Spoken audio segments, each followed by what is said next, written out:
of Recording additional in industry progress. restrictions based on a desire to influence foreign policy. Passing Article 17 may lead to similar proposals that would prevent the town from contracting with entities that do business with, say, certain foreign nations on based on their foreign policies. And the Select Board heard from a number of members of the community during our public hearing expressing concerns about the inconsistency of town meeting weighing in on global and foreign policy issues.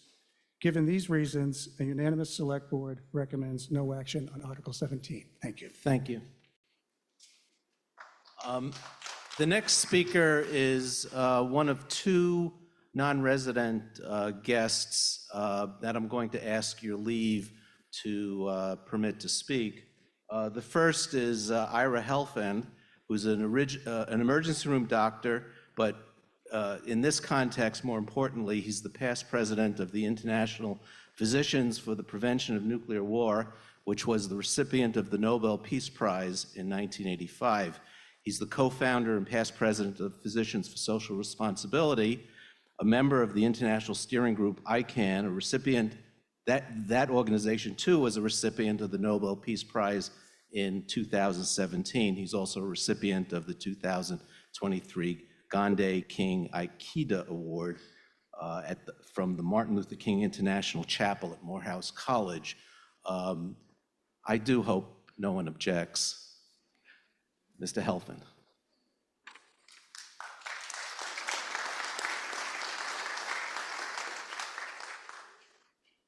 Thank you very much for the opportunity to speak with you this evening. I urge you to vote in support of Article 17 because I think it's incumbent upon us to do everything that we possibly can to draw attention to the extraordinary danger of nuclear war that we face today. You know, security experts like former Defense Secretary William Perry have been warning us for the last 6 years that we are closer to nuclear war today than we have ever been, closer even than during the worst moments of the Cold War. And that warning was given to us before the Russian invasion of Ukraine and the flood of explicit threats to use nuclear weapons that have issued from the Kremlin since then. At the same time, the scientific community is giving us new evidence of how utterly catastrophic a nuclear war would be. A study that was published in summer of 2022 showed that a war between the United States and Russia would, in the first 2 years after the initial attacks, kill 3/4 of the human race, 6 billion people, from starvation. This would not affect the people of Brookline, however, because Brookline would be totally consumed by the firestorm that would engulf the entire greater metropolitan area of Boston. Everybody in this room and everybody in the town of Brookline would die in the first half hour. I'm not sharing these things with you tonight to be sensational or to be scary, but because we need to understand that this is literally the danger that we are facing every day that we allow these weapons to continue to exist. And it is necessary that we change the current situation where we are sleepwalking towards this disaster. In the 1980s, people paid attention to this all the time, and we changed US and Soviet nuclear policy. Today, we're ignoring this danger, and at our great peril. Mr. Warren and Mr. Grossman indicated that we would require the city of Brookline to use some of its political capital to bring about this change. They also raised the question that this might not be a proper item for the town meeting to consider. I would ask you, is there anything more important for this town meeting to do than protect the citizens of this town, the citizens of this state, the citizens of this country, and the citizens of the world to the extent that it can? Is there any better expenditure of the political capital that this town has? Please vote yes in favor of Article 17. Thank you. Thank you. One more speaker, non-resident. His name is Timon Wallace, who's the Executive Director of Nuclear Ban US and is calling from Northampton, Mass., where he worked with the mayor and city council to commit the city of Northampton to a policy of disallowing nuclear weapon companies from bidding for city contracts. He's now working with their chief procurement officer to monitor the city's implementation of this policy and would like to share some of his experience in that process. I hope no one objects. Okay, thank you. So Mr. Wallace is calling is remote. And Mr. Wallace, you'll have 3 minutes. I'll give you a 1-minute warning. And please state your name for the record. Yes, thank you so much for allowing me to speak. My name is Timon Wallace, and I'm calling in from Northampton, as was said. Northampton, like Brookline, passed a resolution, ours was in 2017, calling on the federal government and the nation to embrace the nuclear ban treaty and make nuclear disarmament the centerpiece of our national security policy. After that resolution was passed, our coalition in Northampton went to our mayor and to some city councilors, and we asked them to take the next logical step to follow up on that resolution by committing the city to align itself with the nuclear ban treaty and to dissociate the city as far as possible from anything to do with nuclear weapons. Our mayor at the time agreed to set up, to issue an executive policy order committing Northampton to eliminate any and all ties with the nuclear weapons industry. As you all by now must know from this discussion, in order to refuse city contracts to any company, the city has to file a home rule petition with the State House. And we got the mayor's office to draft a home rule petition, very similar to the one you have in front of you. He got it approved very easily by the city council. Our state rep and our state senator used very, very little political capital to get it passed by the State House. It took less than a year to do that, and it was all done, passed by committees, both houses, and signed by the governor within 7 months of being entered into the State House, which is a record as far as I know, because most bills take years.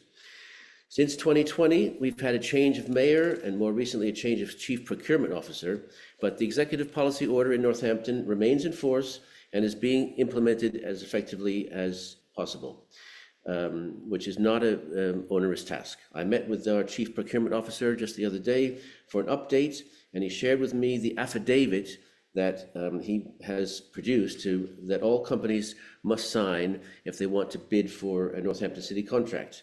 It says that neither the company nor its parent nor any subsidiaries have any contracts currently related to nuclear weapons. And as someone has pointed out, there are not many that do, but still it makes a difference in terms of how we impact these companies. The impact of having this commitment on a city like Northampton, and I assume the same would apply to Brookline, is minimal. Most smaller cities do not have contracts with these big defense contractors. And if these companies are notified by the city, 1 minute, they are unlikely to bid for the contracts in the first place. But the impact that this kind of commitment can have on those companies and potentially on the nuclear weapons policies of the federal government is not minimal. I did my PhD research in the 1980s on the impact of divestment and boycott campaigns on these companies in the 80s and their role in getting Ronald Reagan to make the massive turnaround that he did on nuclear weapons. And it was the cities that had the biggest effect on that. These companies do not like finding out that they're on the wrong side of history, and they will take steps to save their reputations and their profit margins. So I hope you will decide to join this valiant band of towns and cities who are going to change history again. Thank you. Thank you. I have 2 more speakers, and then I have 2 folks with questions, and then I see Mr. Margolis. So the next up is Ms. Beck. And start by introducing yourself, state your name and address. Hello, my name is Alma Beck. I'm a freshman at Brookline High School. I live at 98 Fuller Street, Brookline, Massachusetts. I'm not going to pretend that I'm an expert on any of this. I'm 15 years old. I haven't lived through the Cold War, the bombings of Hiroshima and Nagasaki. I don't have a degree in nuclear physics or political activism or anything like that. What I do know is that I love this world we live in. Sometimes it's a crazy, violent world, but a place we can always find pockets of peace and community wherever you go if you're looking for it. And I want to preserve that. But I'm scared. Nuclear war isn't like other threats. It wouldn't be like any other war, any other natural disaster, where there is hope of rebuilding and the promise of somewhere safer to go. It would be the end of this world. That being said, when I'm faced with this issue, I'm not consumed by fear or despair at all, and I hope you're not either. Because I know the steps we can take as a community to end this threat. The United States has disarmed over 88% of its nuclear arsenal since the 60s. Change is possible, and those changes happen because communities and local governments saw an issue and set out to have their voices heard. You are in a position to make this change happen again. Brookline has already pledged to disarmament when we passed Warrant Article 35, the Back from the Brink resolution in 2018. This resolution called upon our federal leaders and our nation to make nuclear disarmament a centerpiece of U.S. national security policy. By passing this warrant, we are working to uphold our promise. Brookline pledged to work towards nuclear disarmament. That pledge means nothing if we do not take action to fulfill it. By disqualifying nuclear weapon companies from bidding on Brookline contracts, we are not only upholding Brookline's commitment to disarmament and values of peace, justice, care for human lives, and environmental protection, we are making it easier for other municipalities to do the same, just as Northampton has done for us. We must let it be known that we will not work with companies that are putting humanity at risk for the sake of profit. We cannot be complicit. Please vote in favor of Warrant Article 17. Thank you. Thank you. And last speaker is Mr. Hodgkin. Start by stating your name and address. Good evening, everyone. My name's Joe Hodgkin from 1 Forest Street. I'm a graduate of Brookline High School and currently an attending hospitalist at Massachusetts General Hospital, an instructor at Harvard Medical School, and the co-chair of the board of the Greater Boston chapter of Physicians for Social Responsibility. And I'm here this evening to speak in support of Warrant Article 17. Those of you here tonight are aware of the headlines around escalating conflicts in Eastern Europe, the Middle East, and other regions where the threats of the use of nuclear weapons have been made. As outlined by other speakers here tonight, the use of nuclear weapons would likely escalate to a conflict that would threaten civilization as we know it. While these decisions are made at the federal and international level, the harms are experienced at the local level. In only the past 5 years of my practice, I have seen our hospitals unable to cope with the COVID-19 pandemic, a chronic hospital capacity crisis that I imagine many of you have experienced with your loved ones in the hallways of hospitals for 72 or more hours waiting beds. And since the summer alone, the catastrophic CrowdStrike outage that brought our hospitals to their knees, and ongoing IV fluid shortages related to hurricanes in the South and the Caribbean, I cannot emphasize enough how unprepared we are for nuclear conflict. My network of physicians and other activists around the world, including in Russia, are calling for de-escalation and a return to multilateral nuclear disarmament, which has been remarkably successful over the past 40 years in reducing arsenals. The United States could take a leading role in such policies, and even in the new administration, there are those who support this. In 2017, 122 countries voted to approve the Treaty on the Prohibition of Nuclear Weapons in the UN General Assembly. We all have a role to play in addressing this existential threat, even in our communities and local governments. As outlined earlier, Warrant Article 17 would follow the example of Northampton, Massachusetts, Oakland, California, Marin County, California, and Tacoma Park, Maryland, in excluding bidders directly involved in the nuclear weapons industry from town contracts.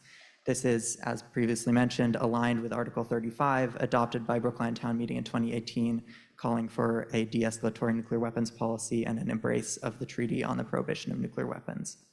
This warrant article would allow Brookline to join with the voices speaking up for our collective survival and take a modest but significant step toward a safer world. Thank you. Thank you. Mr. Albuquerque has a question. He's remote. Good evening, Ray Albuquerque, Precinct 1. I have a couple of questions for petitioners there related to potential unintended consequences of the article. One is the potential contractors that we're talking about also do research in nuclear that could help us in the transition from fossil fuel to other sources of energy. How do we think about that? That's one question. The other is nuclear weapons in other countries will not go away. And in the past, it has served as a deterrent that the US does have nuclear weapons. And so I also would like to know the petitioner's opinions on the questions of deterrence. I'll allow the petitioners to answer very quickly. Mr. Lebovitz.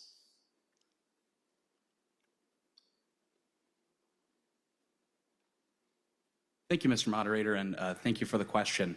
To the question regarding essentially, is this unilateral disarmament? I think we would argue that it is not. As was mentioned by one of our speakers this evening, Municipal policy changes in this vein in the 1980s had significant impact in shifting the approach our national leaders took to this issue on the world stage. And our hope is that this will encourage more diplomatic engagement with our adversaries that are have nuclear weapons of their own, and that we can see international cooperation towards multilateral disarmament, again, as had occurred in previous decades after that initial kind of push that came as a result of municipal policy changes like this. And the second part of the question was, can you remind me? Climate change. Yes. As I mentioned in my remarks, we are very supportive of the inclusion of common sense exemptions to this policy. This scenario, again, that was raised of, say, if there's a HVAC technology innovation that's only available from one vendor that we see as really essential to meeting our climate and sustainability goals, we would support exempting that from this policy. But I think our expectation in consulting with town staff and experts is that this scenario will likely not arise very frequently. We don't expect there to be many exemptions issued under this policy, but we did think it important to include that option and the fact that this is a discretionary choice the town will be able to make. Thank you. Mr. Zelka?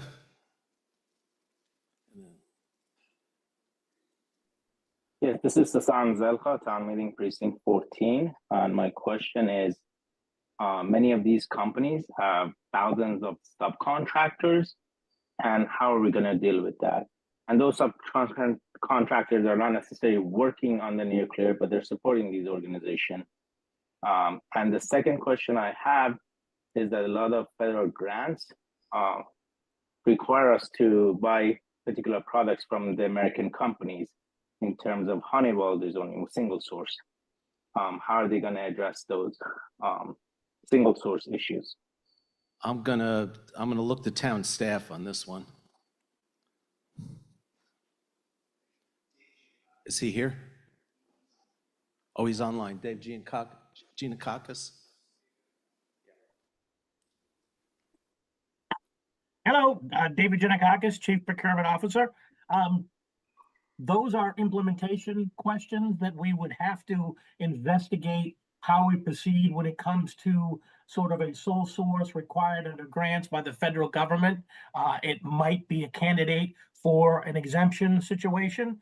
And then the other other requirements, again, you know, we're going to have, if this was to pass, we would have to craft a policy that reflects, I think the word's been used, a common sense approach to these types of things. So I can't give you a specific answer because we're going to have to look into how this would impact any potential procurement processes that we do in the town or the building department or the engineering department or in the schools. Thank you. Thank you. And I'll note that Mr. Giannakakis is retiring pretty soon, and he's served the town for, gosh, a long time, 20 years maybe. So let's give him a round of applause.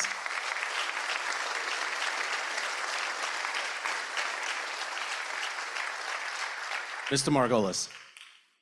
Thank you, John Margolis, Precinct 7. I might note, before I ask my question, that I am a true child of the atomic age. I was born the day after the bombing of Hiroshima.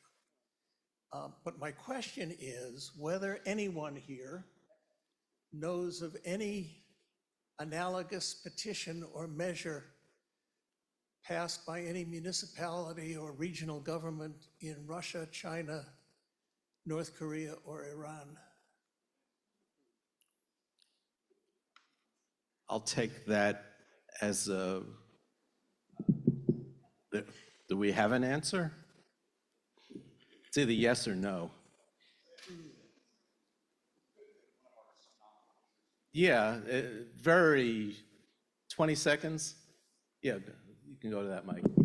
Yeah, I doubt very much that there is that kind of initiative in any of those countries, and that's all the more reason why we in the United States, which have a democracy, need to provide leadership in this process. Again, we're not asking the United States to disarm unilaterally. We're asking the United States to provide leadership to the world in getting us out of the terrible mess that we're in currently. And it's a responsibility which we as Americans, because we live in a democracy, uniquely have. David Titel, Precinct 8. I believe I found a Scribner's error. Is that a point? Is that a point of order, or? Well, shoot. If you look, you'll see that the words "or maintenance" is struck from the middle of section 1. No, I think that's intended. Yeah, and that is intended. But if you see at the very end of the paragraph, it says design, manufacture, or maintenance of nuclear weapons. I think that second "or maintenance" is supposed to be struck. And I see a yes. Okay. So Thank you. I'll take that as the motion. I'm going to allow,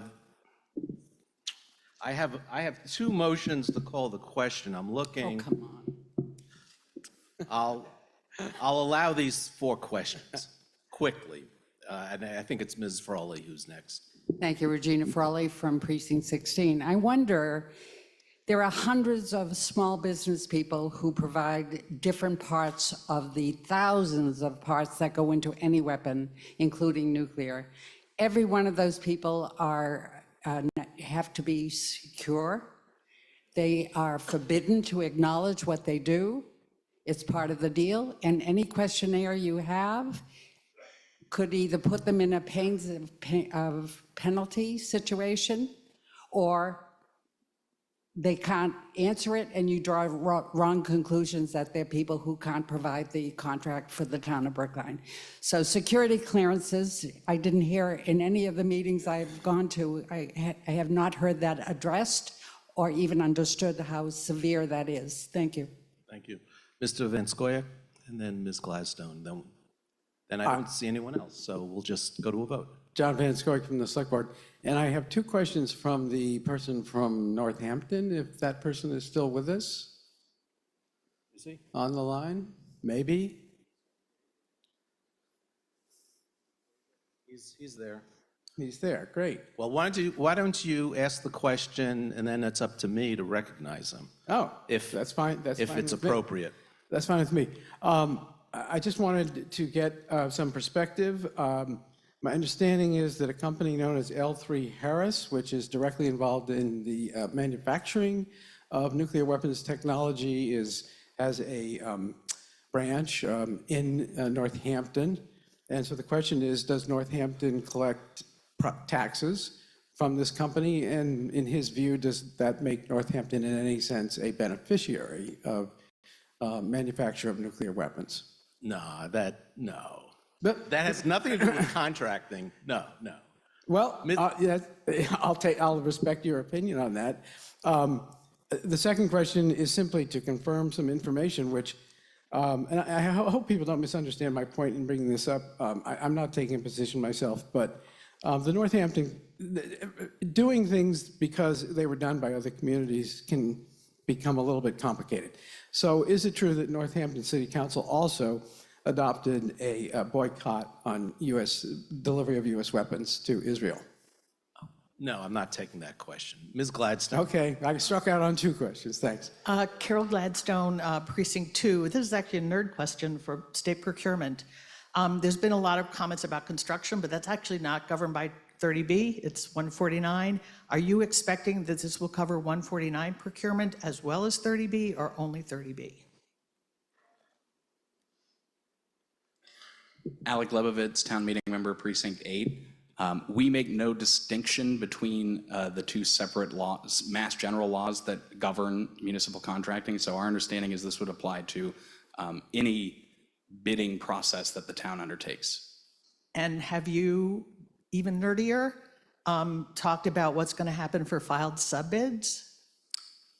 For construction under 149? Our understanding or from reviewing the companies that this policy would likely be applicable to is that the majority of them, in fact, I can't think of a single one that's involved in the construction industry. And there's a full list included in the article description in one of the footnotes. So I'd encourage you to look to that perhaps to see if there's any overlap that you're concerned about. Thank you. So another question's popped up, but I'm going to take it. I'm going to take a motion to call the question. Okay.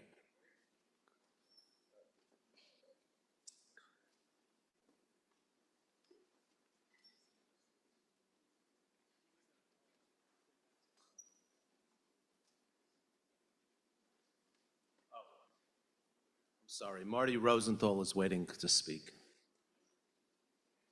They've spoken already.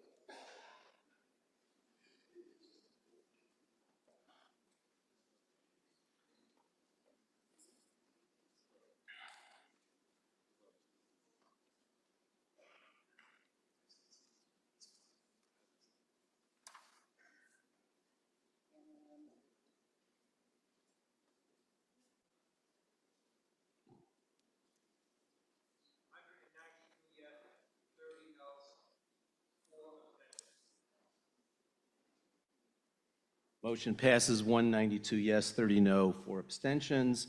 Now we proceed to the vote, which is on pages 17.3 to 17.4 with the scrivener's error that was noted, which removes the last phrase "or maintenance" on 17.4.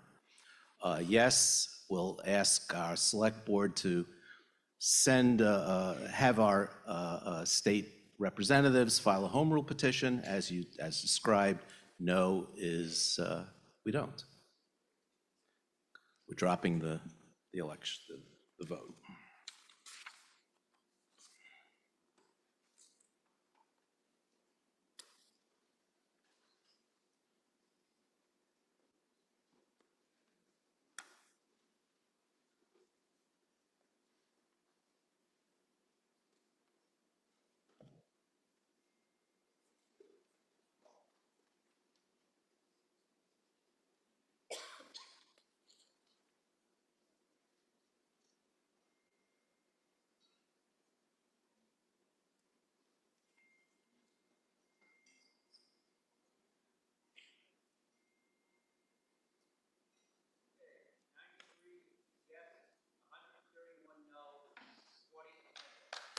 Motion fails. 93 yes, 131 no, and 20 abstentions. Okay, now moving on to Article 18. I'll note that took about 40 minutes. So it's looking less likely that we'll finish tonight. Next up is Article 18, which is, again, is a home rule petition to file a home rule petition to ban certain rodenticides, as you're going to hear. I will note for the record that no one has signed up in opposition, hint, hint. So Ms. Murphy and/or Ms. Perler, you're up. Who's up? Oh, it's Mr. Murphy. I had the wrong Murphy. And you're going to have 6 minutes. And who else is going to be with you? Okay, so just be close by so you can do your transition very quickly. 10 minutes, okay. It's looking less likely we're going to get done. And you have a video queued up? Okay, go ahead. Hi, Richard Murphy, Town Meeting Member, Precinct 16. We are introducing a video about a serious subject that SCAR has on our environment. Thank you. Okay, go. On the morning of February 27th, 2023, a team of wildlife professionals arrived at a cemetery in Arlington, Massachusetts. Everybody come in, come in, come in. Move easy, come in, come in. They were there to help the bald eagle known as MK, who was terribly sick and in trouble. The team brought MK to the New England Wildlife Center on Cape Cod, where she received intensive medical care.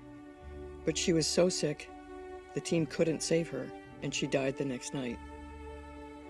MK died because she ate prey tainted with a type of rat poison that causes severe internal bleeding. These rat poisons are known as SGARs, second-generation anticoagulant rodenticides, and they kill more than rats. So unfortunately, rodenticide poisoning is something we see all the time.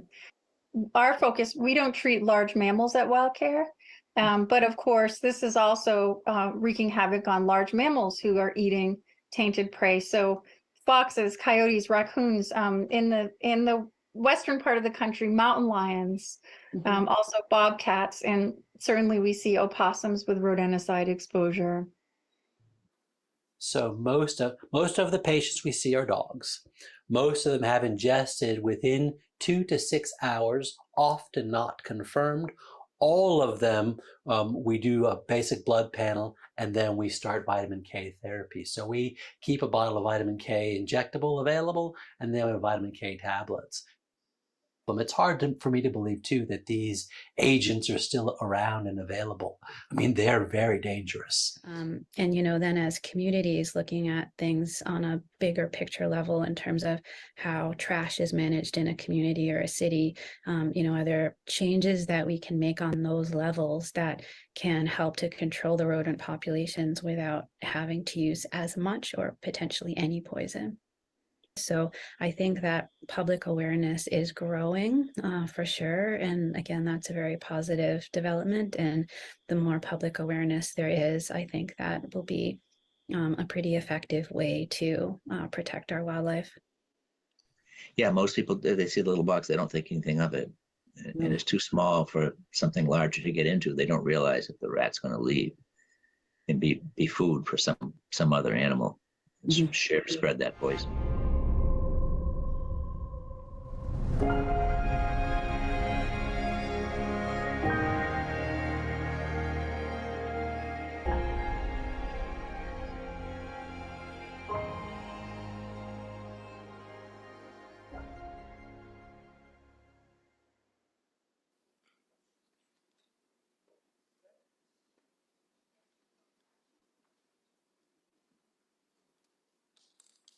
Is there anything else on there? I'm waiting for my slide. Oh.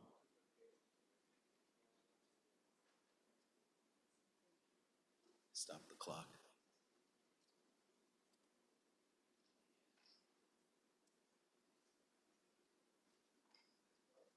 Okay, go. Good evening. Jocelyn Murphy, Precinct 16, and one of 15 co-petitioners seeking Home Rule authority to restrict the indiscriminate use of second-generation anticoagulant rodenticides, or SCARs, on private property in Brookline.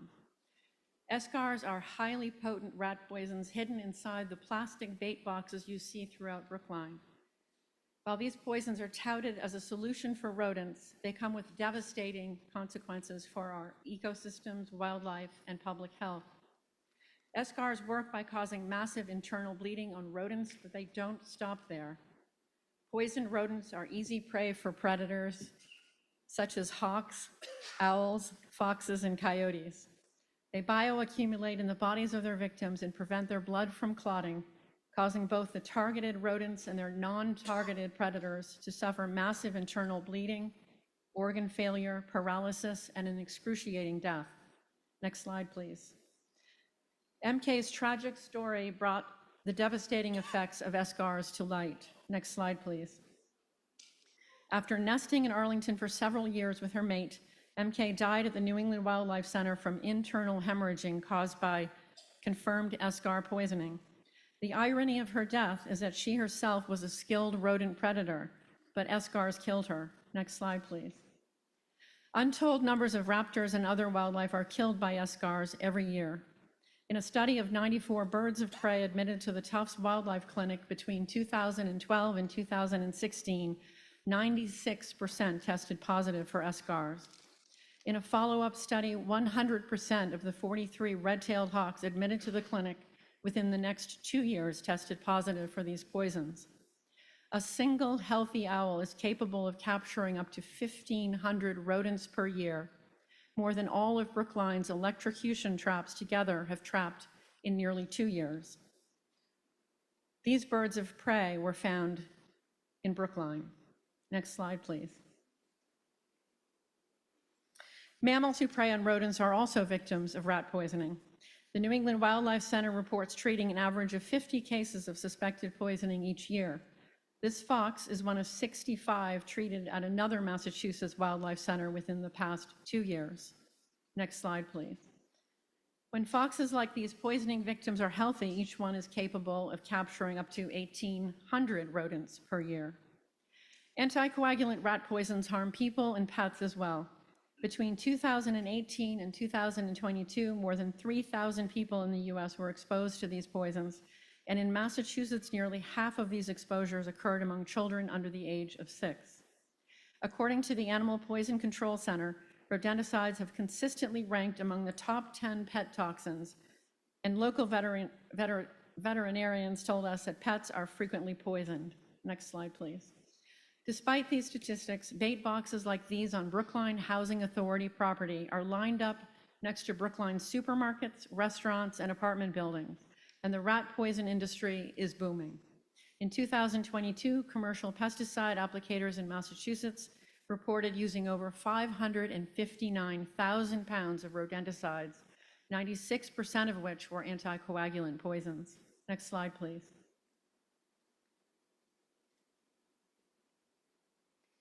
According to data from Brookline's rodent complaint tracker, SCARs are not effectively reducing the rodent population in Brookline.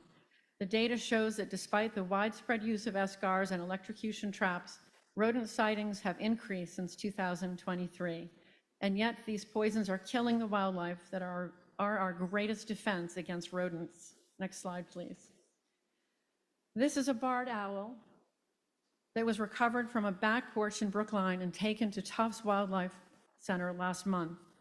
The owl died on arrival from suspected anticoagulant rodenticide poisoning. Next slide, please. Action is needed, and we must begin by taking local action. Along with Representatives Balzer and McGregor, Senator Cream has enthusiastically agreed to support this petition, along with Newton's petition, which has been reported favorably out of committee. Because Newton and other Massachusetts communities have filed similar home rule petitions, Brookline's is not expected to require additional significant resources, and it will help encourage statewide action, which is the petitioner's overarching goal. We respectfully ask that you join Mass Audubon, the Charles River Watershed Association, the MSPCA, the Sierra Club, the Friends of Brookline Raptors, Brookline Bird Club, Climate Action Brookline, and the Brookline Green Space Alliance by voting favorable action on warrant Article 18. Thank you. Thank you. Mr. Buono. Mr.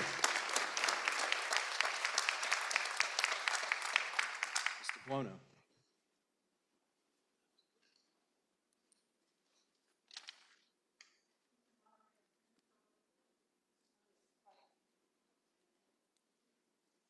Oh, I'm sorry. Okay. You have 1:33 left. So can you wait till my slides come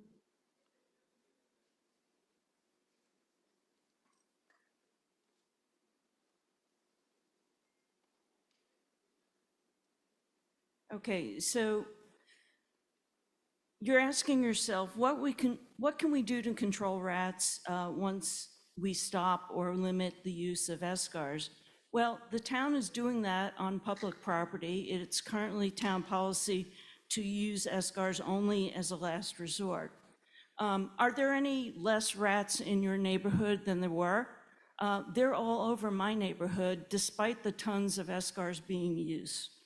So the Public Health Department advises us to use integrated pest management, kill rats while they sleep in burrows and nests, use non-chemical traps such as snap traps, use exclusion strategies, cayenne pepper irritants, odorants, safer rodenticides if necessary, and many new methods are being developed as we deal with the crisis. Next slide.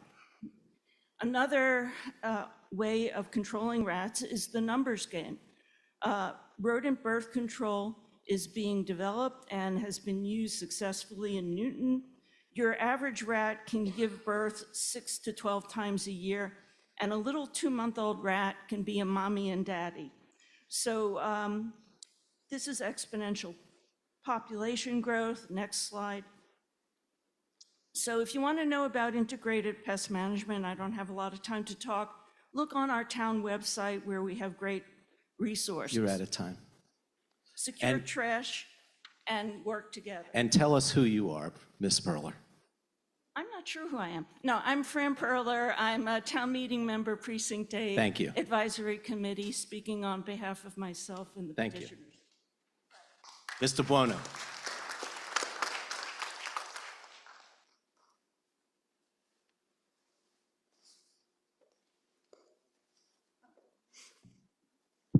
Sorry, I'll try to be quick. Anthony Buono, Town Meeting Member, Precinct 17, member of the Advisory Committee, speaking on behalf of the Advisory Committee. If passed, Article 18 will authorize the Select Board to file a petition with the General Court to grant Brookline the authority to prohibit or restrict the use of second-generation anticoagulant rodenticides, or SGARs. I'm not going to be saying that again. Newton, Arlington, and Newbury have all passed similar home rule petitions. While SGARs are banned for retail sales, state licensed professionals still use them regularly. Brookline's town department has already banned SGARs on public property. However, the town currently lacks the authority to extend this ban to private property. SGARs work by inhibiting vitamin K production, disrupting the blood clotting process. It only takes one feeding to poison a rodent. This makes them significantly more potent than the first generation of anticoagulant rodenticides. Exterminators switched to SGARs after rodents developed immunity to FGARs after multiple decades of usage. But this shift has serious unintended consequences, as outlined by the petitioner. One of the issues raised by the petitioner is the dramatic rise in non-target animal poisonings. Studies have shown that through necropsies of local owls and hawks reveal anticoagulant poisonings. A Tufts Medical Center study that the petitioner cited found that 100% of red-tailed hawks admitted between 2017 and 2019 tested positive for more than 2 types of SGARs. Other research warns that even small levels of residue in raptor livers can cause symptoms or death, like 0.1 grams per milligram. Since raptors consume up to 1,000 to 2,000 rodents per year, harming these natural predators, the petitioner suggests, may actually increase the rodent population unintentionally. The risks are not limited to wildlife. Over the past 3 years, there have been 200 documented human exposures to SGARs, with half of them being children under the age of 6. Despite these effects, some advisory committee members raised reasonable concerns about losing an effective tool for rodent control. Other members felt that integrated pest management, carbon monoxide techniques, and even rodent birth control through tablet forms have shown more promise in dealing with the problem. These methods could prove safer and more sustainable in the long run. Now, this is tricky. This is still stuff that I'm trying to wrap my head around. But there is currently a bill in the Massachusetts House, supported by our state rep, that is looking to study the effects of SGARs statewide, and it's looking to eventually ban SGARs wholly statewide. But there is still holdup in that. So even if we pass this home rule petition tonight, there is no guarantee that the legislator would approve it. But as the petitioner mentioned, there is some support. Despite this, the advisory committee recommends favorable action on warrant Article 18 with a vote of 24 yes, 0 no, and 0 abstentions. I'm going to call on Mr. Perlman for the Select Board, and I'm going to take a motion to call the question right after. So read your audience, Mr. Perlman. Good evening, David Perlman, Select Board, speaking on behalf of the Select Board. Article 18 would authorize the Select Board to file home rule legislation that asks the state legislature to enact legislation allowing the town to prohibit or restrict the application of SGARs. While the town has already voluntarily chosen to discontinue the use of these rodenticides in connection to public property, this ban would apply to private property owners and pest control operators currently using SGARs. SGARs have caused substantial, including fatal harm, as we have seen from the other presenters. As many other communities have also filed home rule petitions, the hope is that in doing so, there will soon be a statewide ban. State Senator Cynthia Cream is a sponsor of a parallel home rule petition in Newton. A unanimous Select Board recommends favorable action. Thank you. I have a number of motions to call the question. Mr. Sandman moves it, and Ms. Weaver seconds. So whenever you're ready to. Oh, and the motions. Oh, I never told you where the motion is. Oh, and who the speakers. Okay, I'll say that. So the motion is on page 18.1, and it's converted to the form of a motion, so it starts with voted that the town will authorize, and then you cross out or act on anything relative thereto. The speakers who are left are Ms. Jansen, Mr. Golden, Mr. Birnbaum, Mr. Lynn Jones, Mr. Murphy has a PowerPoint, and David Brick. Oh, and Anna Albuquerque has a question, and that's it. And I'm told that there are some sixth graders who want to show a video. Okay, so that's another piece that's being cut out.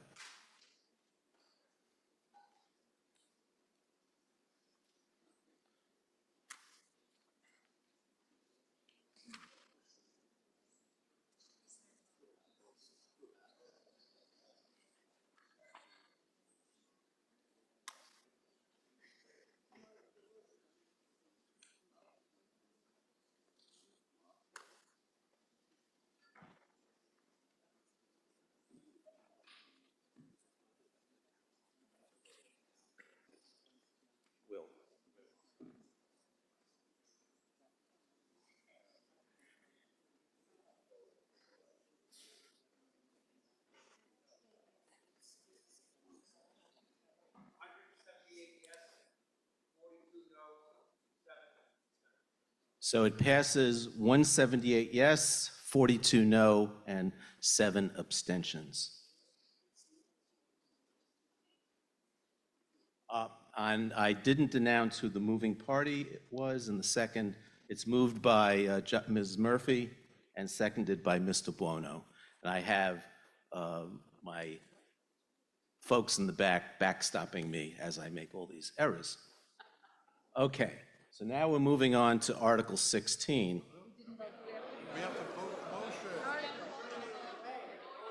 Oh. Okay, I'm really trying to shortcut the... Okay, let's vote on Article 18. Right, 18.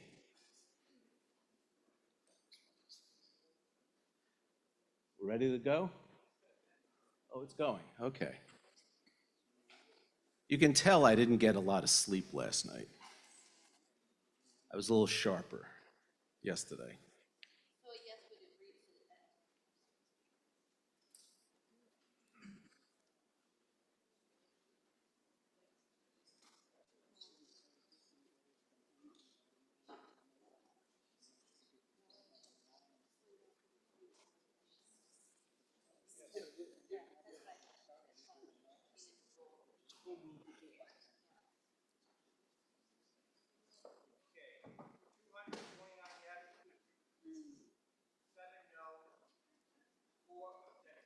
Okay, it passes.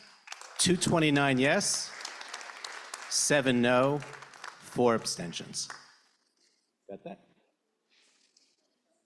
229, 7, 4. Okay, now we're going to Article 16.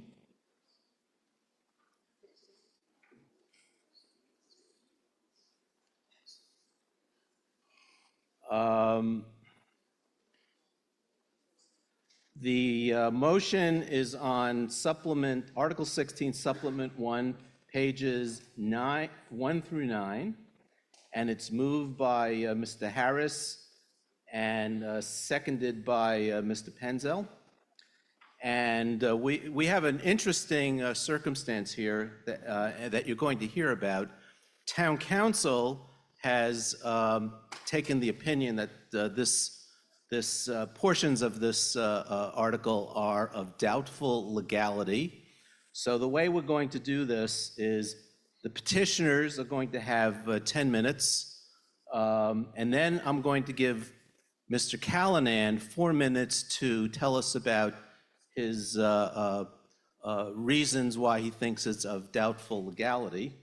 And then Mr. Penzel for the advisory committee will speak, and part of his speech is going to be talking about some disagreement with that and some differences of opinion. So, and then we'll get into the other speakers. So, Ms. Olivia Fox. Fisher Fox, I'm sorry. Thank you, Mr. Moderator. And I will fix the Olivia Fisher Fox, co-coordinator of the Brookline Mothers Out Front Tree Team, resident of Precinct 4. Article 16 is about protecting and growing our tree canopy, the resource that will help us through extreme heat, heavy rains, and rising carbon levels, just to name a few benefits.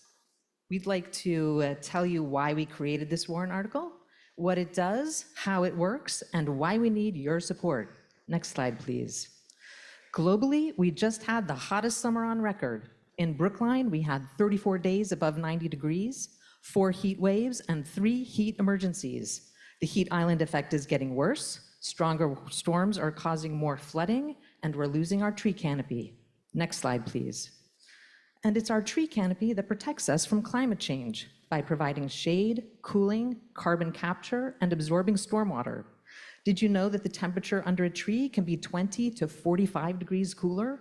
The trees can reduce ambient air temperature by 2 to 9 degrees.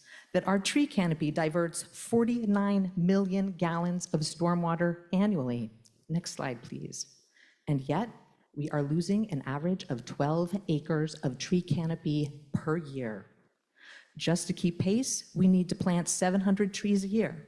But the town is only planting 350 to 400, half of what we need.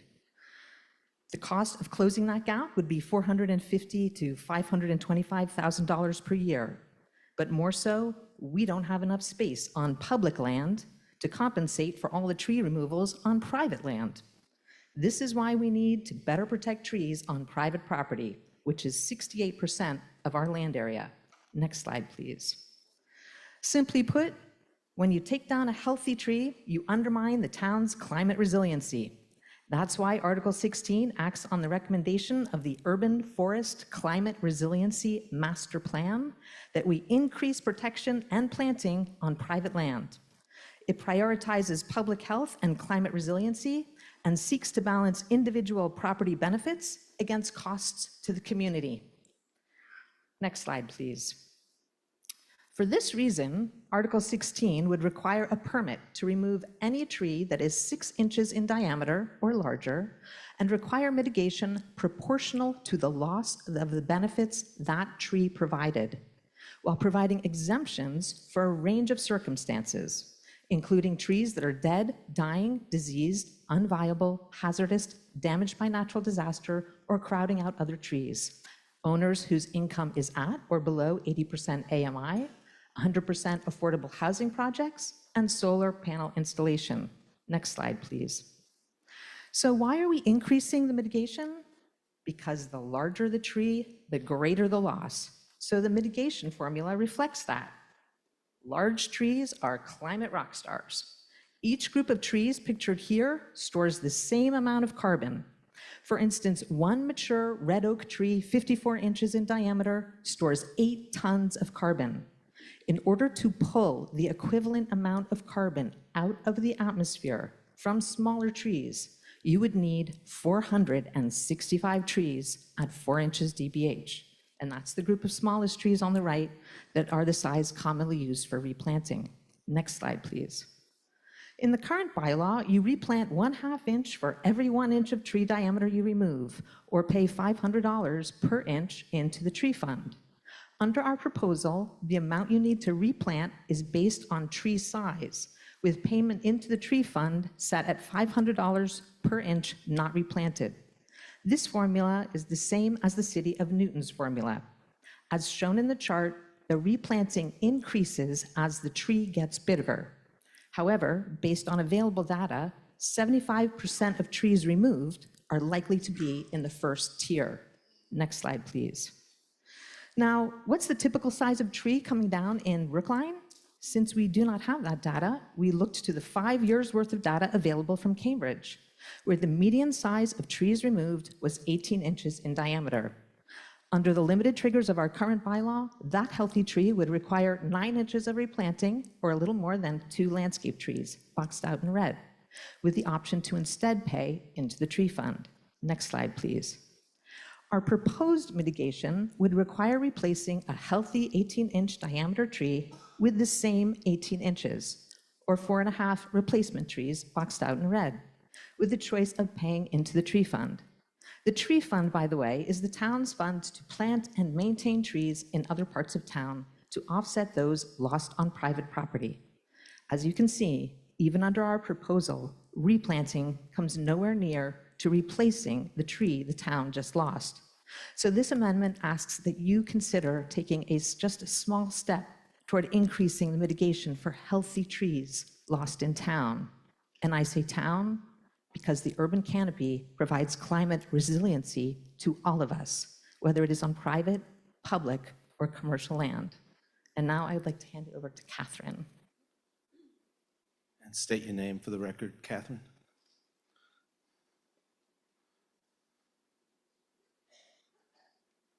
Good evening. Catherine Donaher, Precinct 2, Mothers Out Front Tree Team. Next slide, please. The process for getting a tree removal permit in Brookline is modeled after those in Cambridge and Newton. So if you want to take down a tree greater than 6-inch diameter, the first thing you do is fill out an application with the relevant information about your tree. That may include an arborist certification on the condition of the tree. Many tree removal companies will provide this at no cost if you use them for renewal. After your filing, if you're exempt, no further action is needed. You can go ahead, remove your tree. If you're not exempt, then you'll check with the DPW's reviewing agent about the mitigation required. That's providing replacement trees or contributing to the tree fund or a combination of both. Then you can remove your tree under the conditions established in your mitigation plan. Next slide, please. So how much will this program cost? DPW estimates that the cost of the program, when fully operational, to be about $290,000 a year. We, the petitioners, conducted a detailed pro forma analysis using a range of benchmark data, including the 5.5 years of actual tree removal experience in the city of Cambridge. That analysis shows that this program, properly enforced, could generate the revenue to be self-funding. In simple terms, tree protection should pay for itself. Next slide, please. But what about the cost of not protecting our canopy? Let's look at just some of the many ways tree protection benefits us. For little money, we can preserve all of these remarkable benefits for our future. Our climate resiliency master plan has calculated the value of some of these that are quantifiable benefits, like stormwater runoff diverted, $2 million a year, ozone removed, $154,000 a year, particulates in the air removed, $52,000 a year. Others, like animal habitat provided, excessive heat shielded, environmental justice enhanced, they're priceless. We can't put a dollar figure on them. It's really all about the quality of life in Brookline. These benefits far outweigh the cost. They are indeed priceless. Next slide, please. Climate change is a global existential threat, but our tree canopy plays a major role in protecting us here where we live. It is our very best insulation against climate change. The truth is, when individuals cut down healthy trees, they impose a cost on all of us. They take away the oxygen we breathe, the shade we need. They make our town less livable. Our predecessors left us a magnificent gift in the tree canopy that protects us today. That's why we need your leadership on this matter tonight. By voting for Article 16, you can leave your own legacy of trees to every person in Brookline today and to your children and grandchildren. We ask you to join the Select Board, Advisory Committee, Planning Board, Climate Action Brookline, Mothers Out Front, PACS, and Brookline Green Space Alliance in supporting this article. Please vote yes on Article 16. Thank you. Thank you. Mr. Callanan.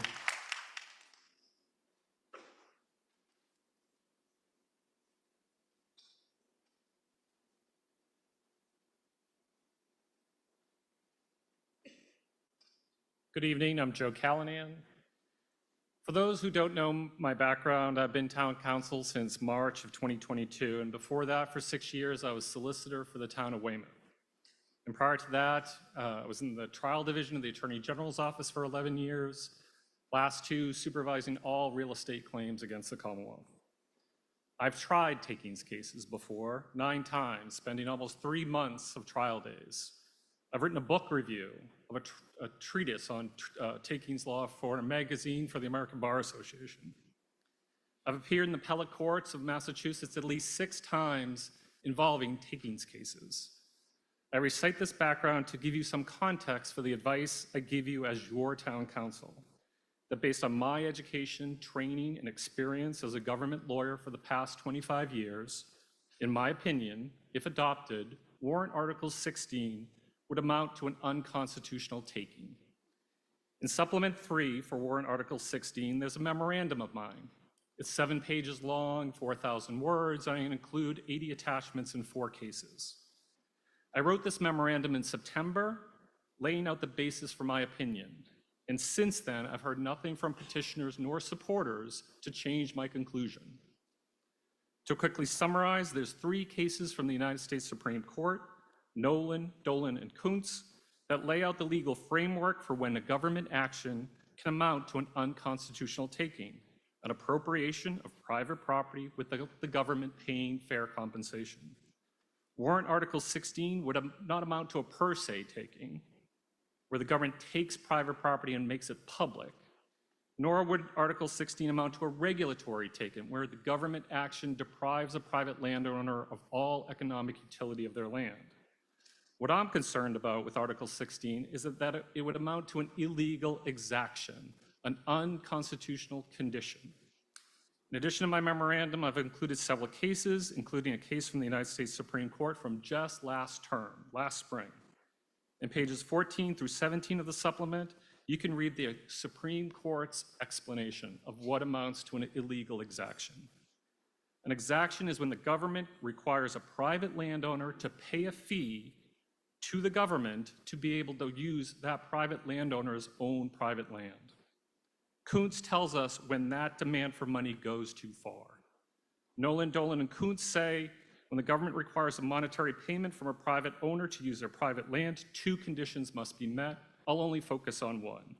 And that is when the government's action, or the taking, it must be roughly proportional to the development's impact on the government's land use interests.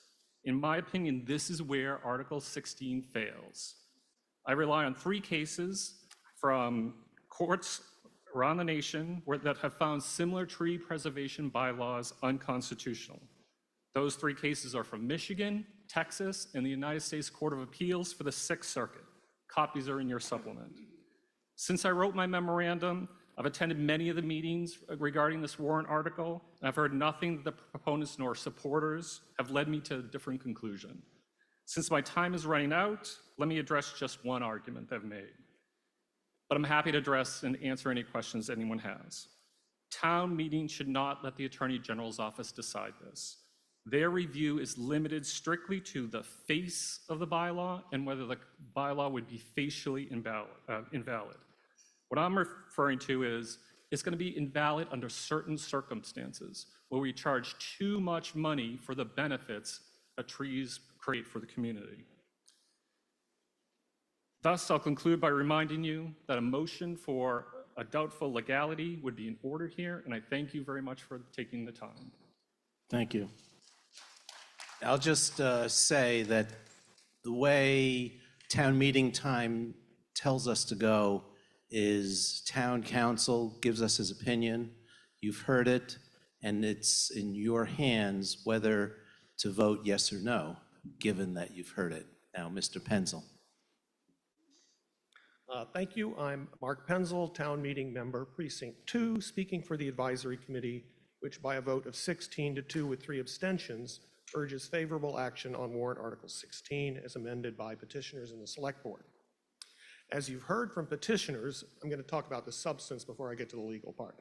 As you've heard from petitioners, Warrant Article 16 proposes to strengthen significantly the current tree preservation ordinance by applying it to all property in Brookline and increasing the mitigation requirements for the loss of larger trees.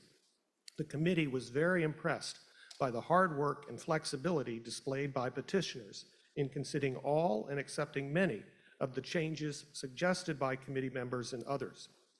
These included the following: the changes that they made: removing the requirement to obtain an arborist's written certification in the event of a natural disaster, changing the shall to may in the penalty section, exempting from permitting fees and mitigation obligations when trees are, one, unviable, which includes trees that are not yet dead but are clearly dying, interfering with the health of other trees on the lot, which would include invasive species, and three, making it impracticable or uneconomical to install a solar energy system.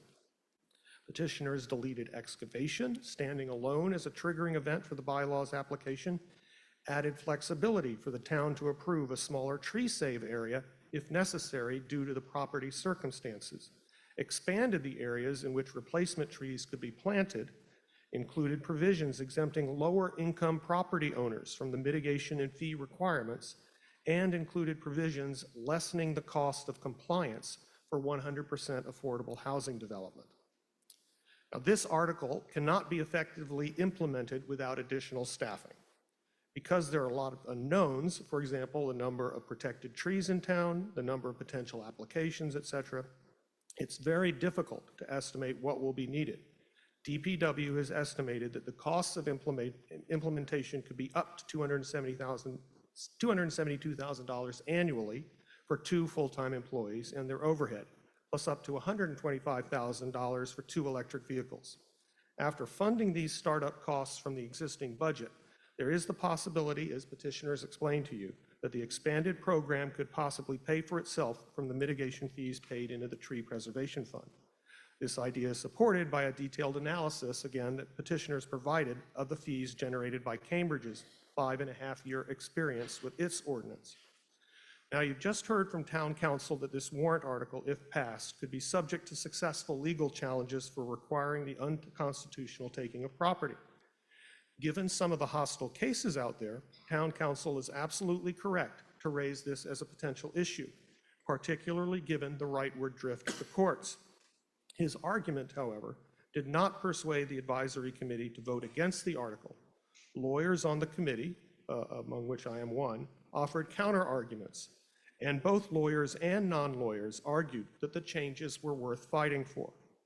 The lawyers agree with Town Council that, under the trio of Supreme Court cases he cites, the burden imposed on the property owner under the bylaw must be roughly proportionate to the community benefit that is delivered. That's the rough proportionality test. This means that permit conditions must have rough proportionality to the development's impact on the land use interest and may not require a landowner to give up or pay more than is necessary to mitigate harms resulting from new development. In this case, new development simply means tree removal. Town Council pointed to several cases from other jurisdictions that have held tree ordinances unconstitutional as applied. Our disagreement with Town Council boils down to this. Unlike in the cases striking down tree ordinances, petitioners have provided solid evidence of rough proportionality. Among other things, this evidence comes from petitioners' reliance on the social harm caused by the loss of the carbon capturing ability from trees that are cut down. None of the cases cited by Town Council had this evidence or relied on this argument. Petitioners have provided evidence of the carbon capturing ability of trees and how it increases exponentially with the tree's size. While petitioners have not quantified the harm from lost carbon capturing ability in monetary terms, we know that that harm is real.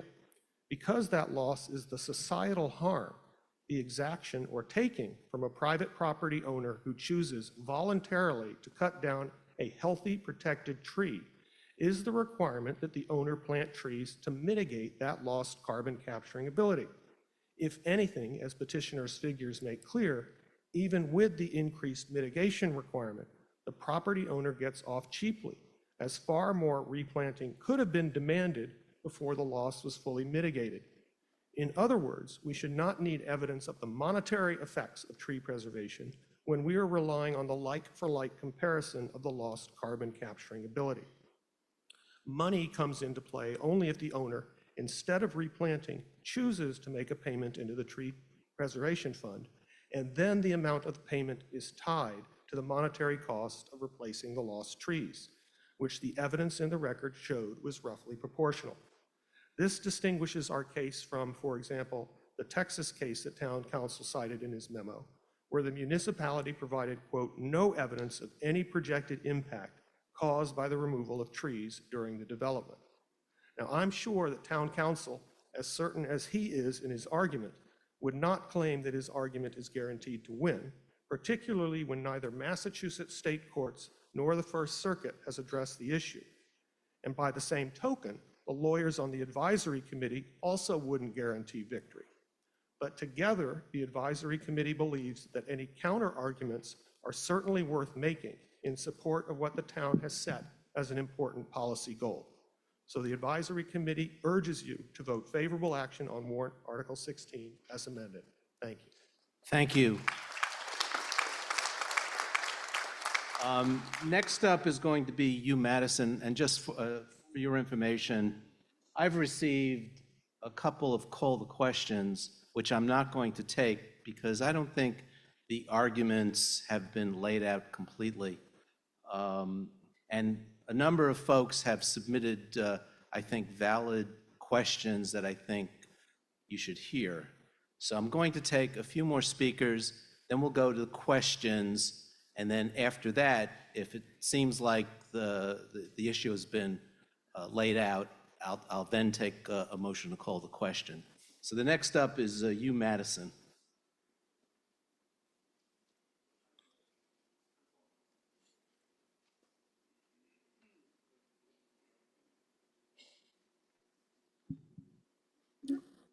Thank you. I'm Hugh Madison, Precinct 5 Town Meeting member, member of the Tree Planting Committee, but I'm speaking only for myself. A whole lot of work has been done on warrant Article 16 by town staff, petitioners, advisory, and other committees. As they say, the devil is in the details. And although there was widespread support during the hearings, questions remain unanswered. In my experience, the first question that is normally asked is, where does the funding come from? So far, there has been no source of funding identified. The Urban Forest Climate Resiliency Master Plan suggests that various federal and state agencies offer grants. Also, nonprofits like the Bar Foundation, corporate partnerships and private corporations, and foundations are available, but someone has to write the grant application. The need for a funding source is mentioned in comments in the combined reports. Planning staff is, quote, concerned that this replacement warrant article can only be effective with additional staff to manage and enforce this more stringent bylaw. The town has to be willing to budget for the entire operational costs, at least initially, while a cash fund accumulates. Quote, DPW staff agrees with the intent of the article, but has a serious concern about having enough staff to implement and enforce it. At least 2 additional full-time staff members would be required. Conservation Commission comments, quote, our view is that any program involving tree preservation on private property should be one that is capable of being administered smoothly from the perspective of both the town staff and its citizens. Warrant Article 16 is complex, and the concept has wide support. In general, passage at this time is premature. We do not want to steal money from the existing budget for the Open Space Division, which is already barely staffed. We need to do the work to maintain the new law successfully. So let's be realistic in terms of implementation. Seek funds from outside sources, streamline where possible, write rules and regulations that will work, and pass a bylaw when it can be implemented next spring. Please vote no action. Thank you. Thank you. I'm going to call on 2 more speakers, then go to questions. But the way I'm going to do questions is the way I did it last night. A number of people have submitted questions in advance. I'm going to go to them first, and then we'll go to questions at the mic. And actually, the first one up for questions is going to be Marissa Vogt. And then, but not yet, not yet. Next up is Paul Warren for the Select Board, and then we'll hear from Mr. Hines for the Planning Board.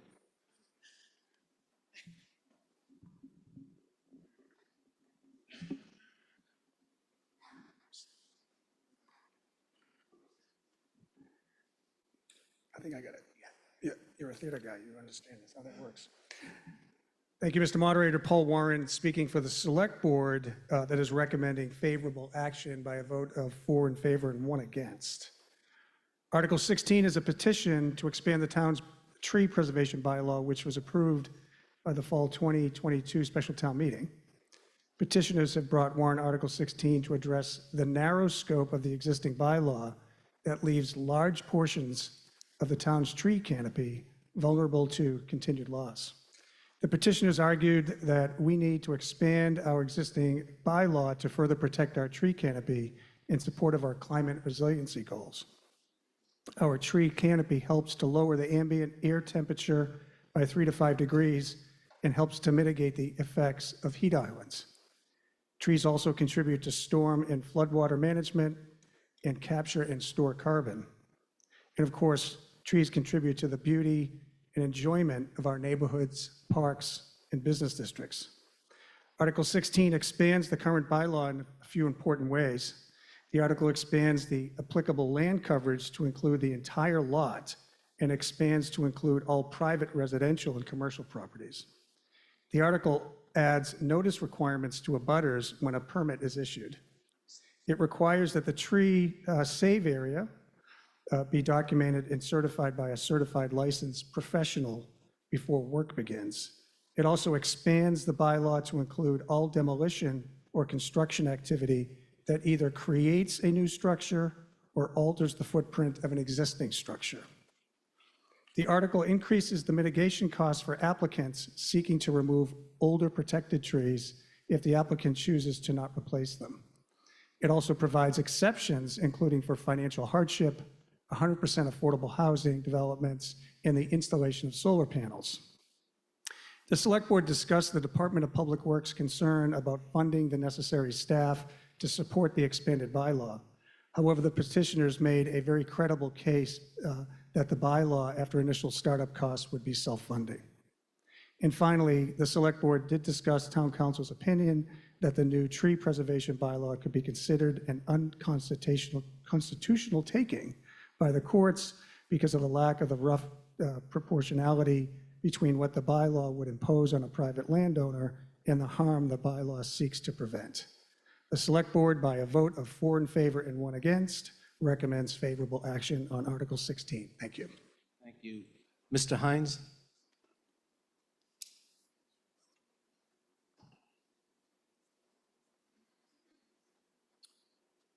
For the record, Blair Hines, Chairman of the Planning Board.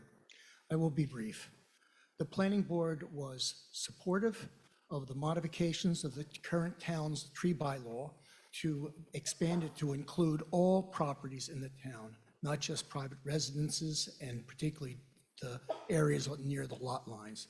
So we were broadly in support of this. We noted the concerns of the administration of the bylaw, but we nonetheless unanimously supported this, and we recommend favorable action on Article 16. Thank you. Okay, thank you. So right now we have a whole lot of people lined up with questions, and I'm going to take questions only. So please, let's not turn them into speeches, and 1 question each, given the volume of folks. And as I wrote, a number of people who sent me multiple questions. I would encourage you to get involved in the vetting process where you can really engage in conversations and get answers to lots of questions. So Marissa Vogt. Yeah, hi, my name is Marissa Vogt. I'm a town meeting member in Precinct 6. So I sent a couple of questions last night because I was trying to understand the balance between the burden this places on private property owners and public benefits, and my questions were about the cost. And I did forward those to the town meeting listserv, so you can see the answers from Alexandra Vecchio there. But I have a sort of a follow-up question. So we heard, you see in your email that in the first 11 months of the current tree protection bylaw, there were 62 tree removal applications, and none of them resulted in any payment to the tree fund, and that typically town staff plant about 400 trees per year on a budget of about $95,000. So, and the estimated cost of enforcement is about $275,000. So by my math, that $275,000 could instead be used to plant about over 1,000 public trees,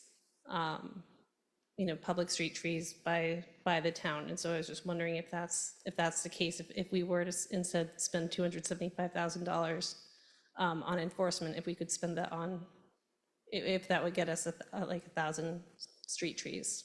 Is that the way it's structured? I'm seeing the DPW folks coming forward.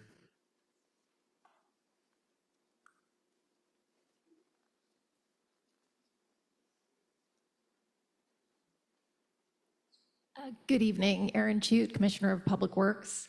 The $95,000 is for supplies alone. That actually doesn't account for our staff time that's doing the installation. And so the overall cost actually for tree installation is higher. We used to do it with contractual services, but felt like we did a better job and more efficiently and effectively in-house, but we've really maxed out in terms of what we can plant with the staffing that we have. So $275 alone wouldn't necessarily just mean that we could plant 1,000 trees and per year. And I think the other question really is going to be about space and whether we have the space to plant that amount of trees on public property. Okay, thank you. Okay, thank you. Next one up is Lee Birnbaum, and after that will be Bitsy Perlman. And as I said, one question. I know a number of folks have submitted multiple questions, so pick your highest priority question.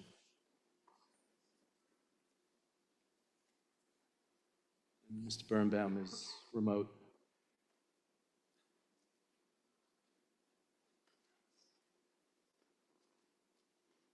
Hello, Lee Birnbaum, Town Meeting Member, Precinct 9. We've heard a lot tonight about the intended consequences of this warrant article.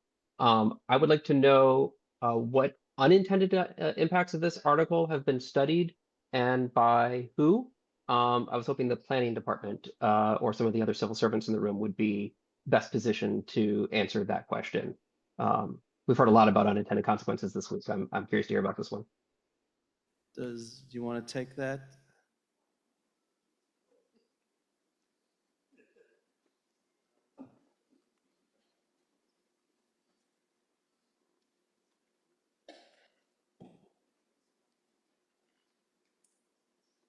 Erin Chute, Commissioner of Public Works. The Department of Public Works has not studied any unintended consequences of this bylaw.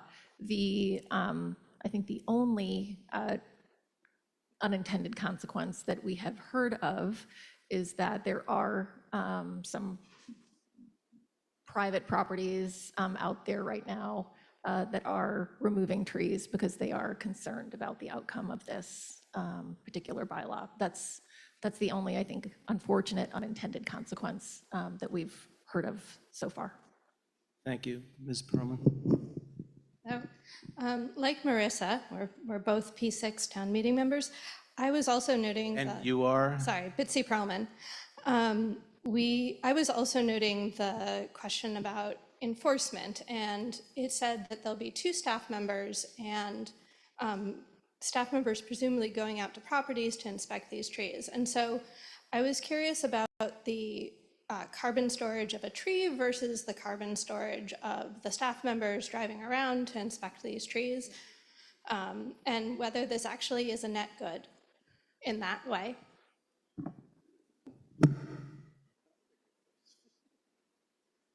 So who drew the short straw on this one?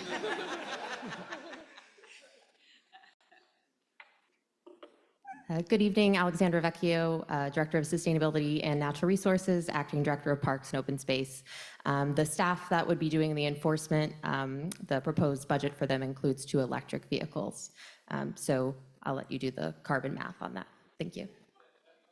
So I've got one more pre-submitted question.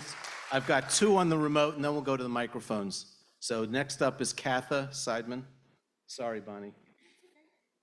Kathy Seidman, Precinct 2. If the goal is to mitigate the effects of climate change,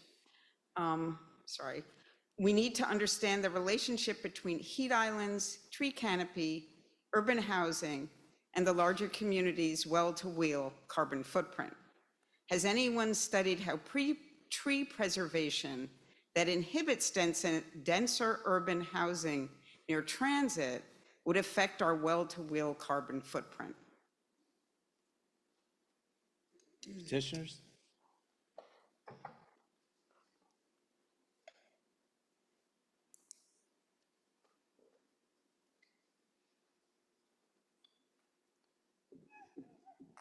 So. And you are? I am Fran Perler, Town Meeting Member, Precinct 8 Advisory Committee, speaking on behalf of myself and the petitioners. So we don't see this article in any way inhibiting development of property in urban areas. We already have a tree warrant article that requires a certain amount of mitigation in residential areas. If a developer needs more room, they don't have to plant a tree. They can spend essentially $1,600 a tree, which is what the town tells us it costs to buy and plant a tree. The second thing is an equity issue.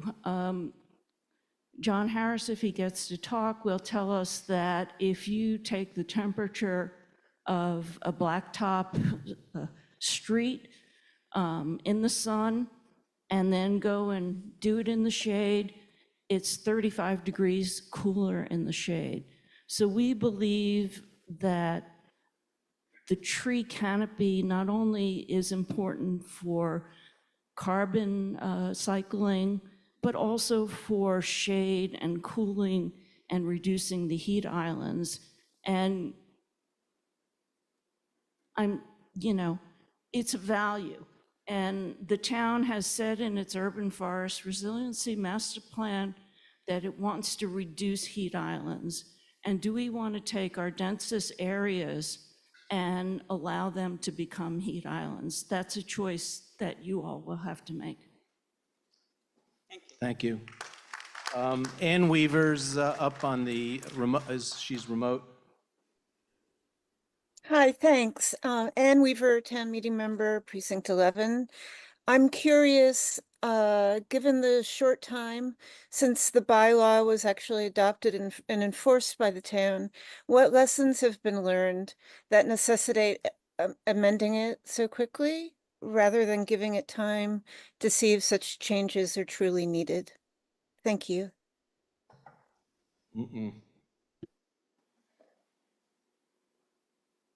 Mr. Brady.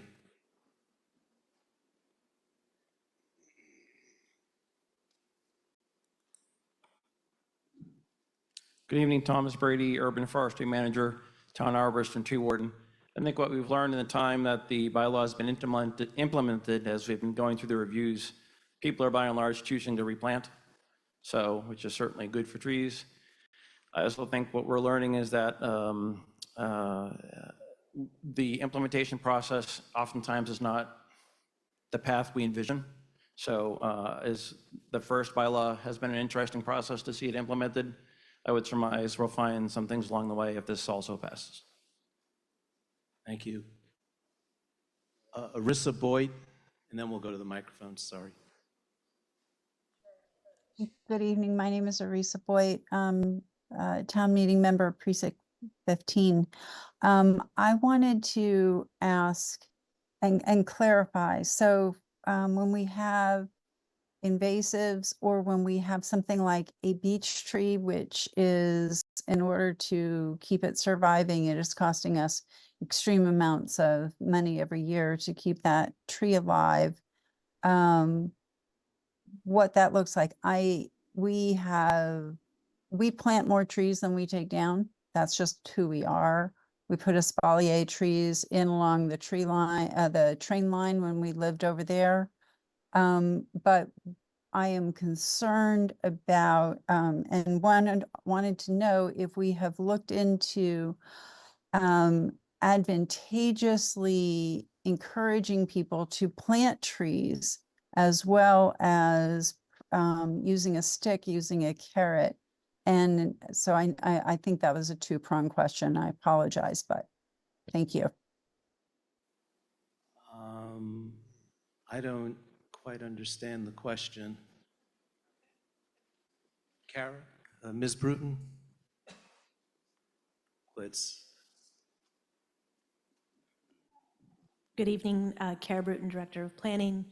As the zoning keeps changing and evolving over time, we work together across departments. So for example, working with DPW on the tree urban master plan that happened a couple of years ago, right on the tail of COVID. As we were working last fall with the MBTA Communities Act, town meeting last fall proposed zoning to make housing redevelopment happen at the corner of Walnut and High with Brookline Housing Authority. That zoning includes tree canopy planting standards, and we're excited to see that move forward, and we'll continue to pilot ideas like that as we move forward. Thank you. Ms. Bastian. Thank you. Bonnie Bastion, Town Meeting Member, Precinct 5. I'm curious about trees that are hazards.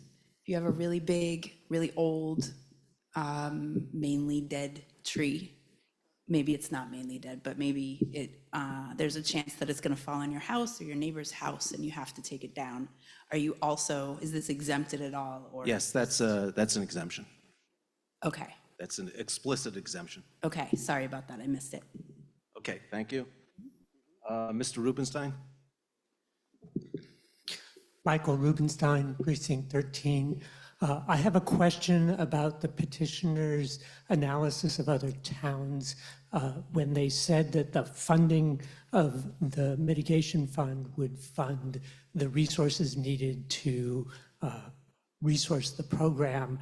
I'm wondering whether they can tell us in those studies how much money was actually left over to plant trees that were being mitigated by this fund, and what the cost was for those trees. Was it effective in actually creating trees or just funding the program itself?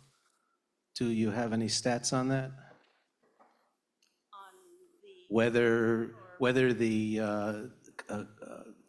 what was collected exceeds the cost of administration, that was money actually generated to plant trees, or did it just fund the bureaucracy? Richard Murphy, Precinct 16. We modeled it after Cambridge in the first year of implementation. They generated 450. Speak into the mic, please. In the first year, Cambridge had success where they covered the labor costs and also additional fees for planting. Everything is all to depend on the mitigation that takes place behind this bylaw. So if more people are choosing to preserve the trees or replant on their property, it will affect the overall revenue. So it's a projected number, and we use Cambridge's success behind their bylaw that they implemented 3 years ago. But the resources are constant?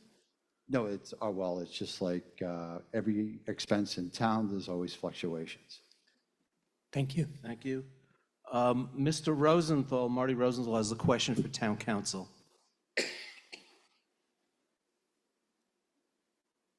Yes, thank you. So what I want to ask Town Council. Mr. Rosenthal, who are you? Marty Rosenthal, Precinct 9, co-chair of PAX with Neil Gordon. And I want to ask town council and maybe Mr. Penzel, if he's willing also to address the same issue and the moderator permits it. In terms of the importance of this, I want to refer one sentence that we wrote in 2003, Don Weitzman and I, about 40 Bs that were starting in North Brookline. And here's the one sentence. It's time to declare trees, leaves, grass, air, sky, and light as endangered species in North Brookline, and the area as an environmental danger zone, even under current zoning. So in light of that priority, my question is on the legal issue, am I correct that the worst case scenario here would be, and I don't know anything about eminent domain and takings, the worst case scenario would be the Attorney General okays this bylaw, and once it gets implemented, somebody takes us to court, a lawsuit. And I don't see that as being a lawsuit where the roof's going to cave in like an $11 million settlement. What are the worst case scenarios we're talking about here? There's obviously legal work in defending it, but I just don't see it as being something that's a nightmare. So Okay. thank you. Mr. Callanan. Sure, Joe Callanan, Town Council. What I fear is not so much a regular kind of takings case, but a civil rights case, that we've violated a landowner's civil rights under the Fifth Amendment of the Constitution. So they would claim as damages the fees that we would require of them, which we would have to then pay back, but that also be entitled to attorney's fees for that lawsuit. So, you know, a civil rights lawsuit, attorney's fees are typically in the order of six figures. So it would be a net, we wouldn't collect anything, and an expenditure to pay for the other side's attorney's fees, probably in the mid to low six figures. Thank you. Mr. Van Scoyac. By the way, I have 7 motions to call the question. So I'm gonna allow 3 more questions, and the 3 questions will be from Mr. Fisher, Mr. Van Scoyac, and Mr. Berger, and this was in the order of people coming up to the mics. Thank you, and I very much appreciate this opportunity. John Van Scoyac from the Select Board, and I am the one who was the one in the 4-1. I did not vote in favor of this. And my question stems from a sense that I had, not as any kind of expert on constitutional law, but just as a person who, for one thing, owns a property and is very fortunate to have a lot of trees. I'm not exaggerating, dozens of trees. So from that perspective, the fairness question is what comes to my mind. And I want to ask the sponsors of the article, since the operating principle of this article is that a person who owns a tree, actually that tree has a public value. And so if that person who maybe even planted that tree later takes down that tree, he owes the public something for the public value of the tree. And my question is, what if that person the year before planted 3 trees, or 10 years before planted 5 trees? Would those trees and their value be allowed as compensation against the penalty to be paid for removing 1 tree? Okay. Come on up. Yeah, one word. It might be as easy as a 1-word answer. Olivia Fisher Fox. I think that might be up to the reviewing agent who determines the mitigation. Okay, Mr. Fisher and then Mr. Berger. Thank you. I have a question for town council, similar to Mr. Rosenthal's. I don't have the distinct. Who are you, Mr. Fisher? Andrew Fisher, town meeting member, precinct 13, semi-retired civil rights lawyer. I don't have the experience that Mr. Question, please. I think this is pertinent to the question. I don't have the experience that Mr. Callahan has as town council, but I have much experience opposing town councils in cases where attorney's fees awards were made. I wish that I got the awards that Mr. Callahan says are the typical awards, but my awards were based upon affidavits filed by other civil rights lawyers as what Please were. ask your question. Okay. The case that Mr. Callahan cites, I wanted to ask him whether it's correct that the case is the only case that's been decided as a civil rights case in this field, and it's somewhat of an outlier. Isn't it true that the case is somewhat of an outlier factually in that it involved the taking, the alleged taking of 100 trees that had fallen and were already dead, and a fine of some close to $50,000 was assessed in that case.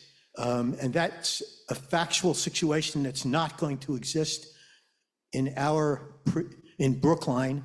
It's also something that need not be followed by, it hasn't been followed by any other court so far, and need not be followed by either the Massachusetts Supreme Judicial Court or the First Circuit or the Federal Circuit for Massachusetts. Okay, you made They're your free point. to not follow that precedent. You Isn't made that your true? point. It's a yes or no answer. So may I ask a question about your question? Are you referring to the Texas case? When you said the case, which case are you referring to? This is the Sixth Circuit case out of Michigan. Oh, sorry, I have my reading glasses on. Sorry. The Sixth Circuit case in Michigan? Yes. Okay, so Michigan FP Development was trying to develop its property. So yes, it was trying to clear cut its property. Some of the trees were dead, but it was kind of a classic, a developer comes in, wants to get rid of all the trees to get rid of the cases. The other part of your question is federal, that's a federal case. Massachusetts could ignore it. However, it's a federal court interpreting federal constitutional provisions. And you should know that the Massachusetts taking provision, which the SJC is the final word, looks at the Fifth Amendment more narrowly than the 10th Amendment of the Massachusetts Constitution. So I wouldn't be terribly reliant on the SJC ignoring a federal case under the Fifth Amendment, because they look at the 10th Amendment of the Massachusetts more protectively. But that's something that we're speculating about at this point, isn't that correct? That's the cases from the SJC. Okay, thank you. Mr. Berger. Thank you, Last question, and I'm going to. Thank you, Mr. Moderator. Michael Berger, Precinct 15. The proposed changes in the bylaw are predicated on data showing that from 2016 to 2021, the tree canopy decreased by almost 2%, half coming from lots of 1 to 3 family dwellings. However, from my observations and other observations currently, there is significant tree removal of large numbers on large construction projects. If construction is the major cause of canopy loss, then expanding the obligations to homeowners who are not doing construction, as detailed in Article 16, is excessive and punitive. The question is, are there data to show the breakdown of that 1% loss over the 5 years on lots from 1 to 3 families? What was the origin? What percentage was due to construction? What was just natural death of dying or disease of trees? And what percentage was done to unknown reasons? Do we have any statistics on that? If you don't have statistics, you don't have statistics. Yep, come to the mic, introduce yourself.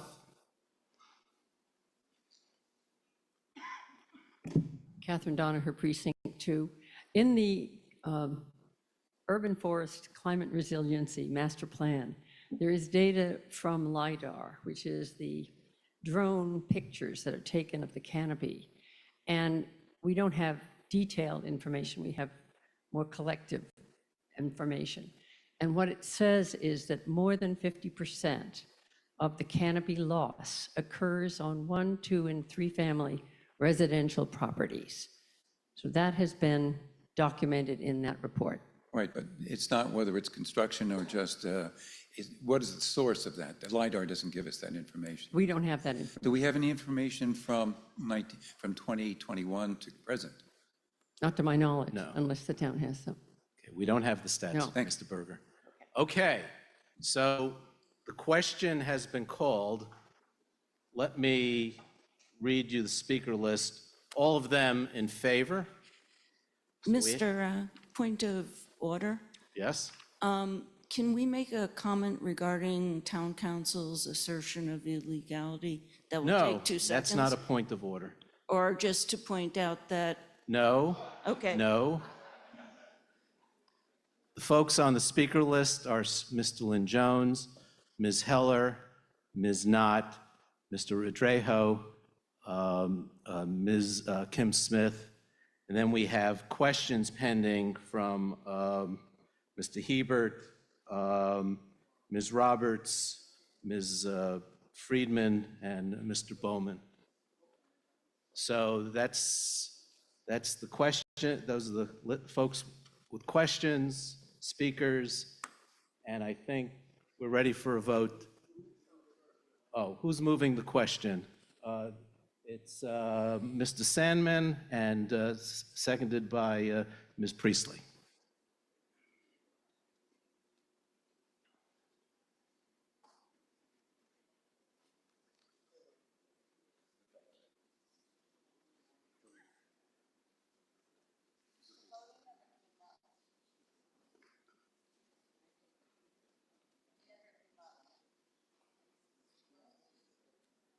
I'm seeing that they're not getting the IT issues. Go to the back of the room.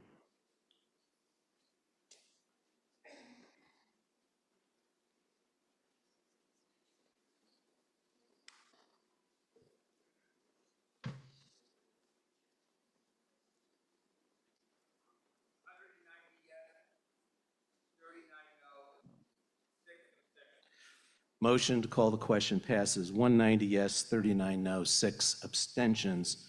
Now we're ready for a vote on the main motion, which is on page 1 of the supplement. Starts at page 1, goes to page 9. Okay. And a yes vote will accept this change, this addition to the bylaw. A no vote will turn it down. So whenever we're ready.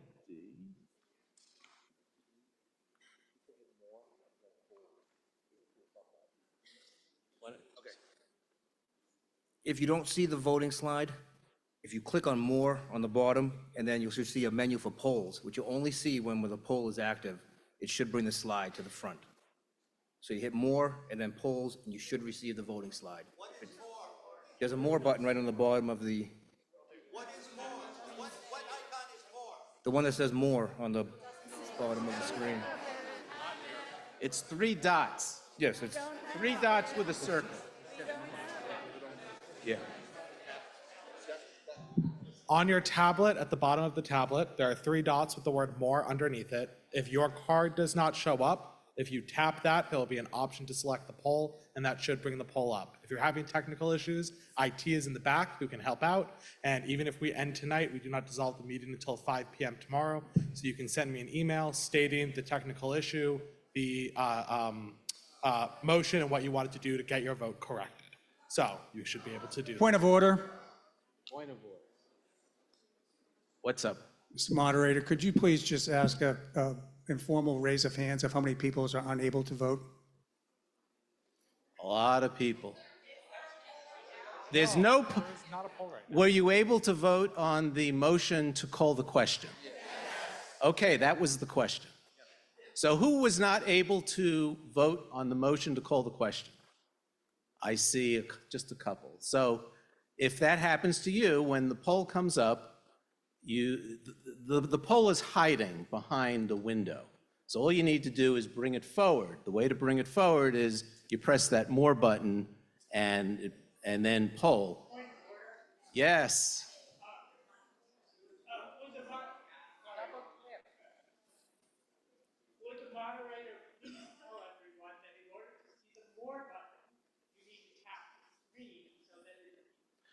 Right, you need to tap the screen so Zoom appears. And then when Zoom appears, if you don't have a poll and the poll is up, you then press more and then poll. And if when we do the vote, you don't understand that, just go to the back with IT and they'll fix it for you. Okay, are we ready to vote? Does everyone know what we're voting on? Okay, then let's do it. Here we go.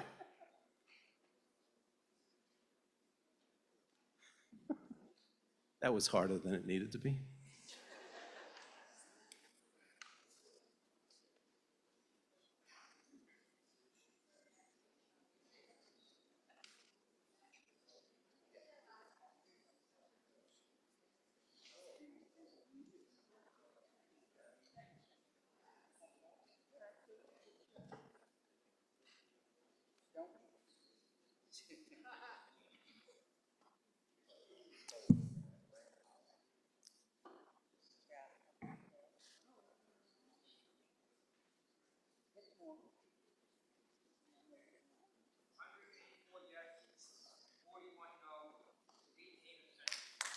Motion passes, 184 yes, 41 no, 18 abstentions. Got that?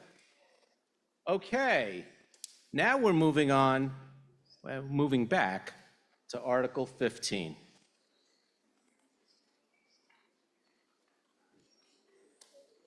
The motion on Article 15 is in supplement number 5, pages 7 through 12.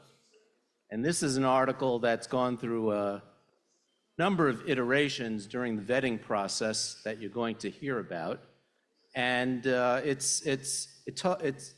pertains to accessory dwelling units, and it's brought to you due to a change in state law. And it's, as you're going to hear, it's intended to help us comply with state law. So with that in mind, the motion is moved by Mr. Benka and seconded by Mr. Sandman. And I'm going to recognize Mr. Benka or Mr. Blood, who's going to have 10 minutes between them.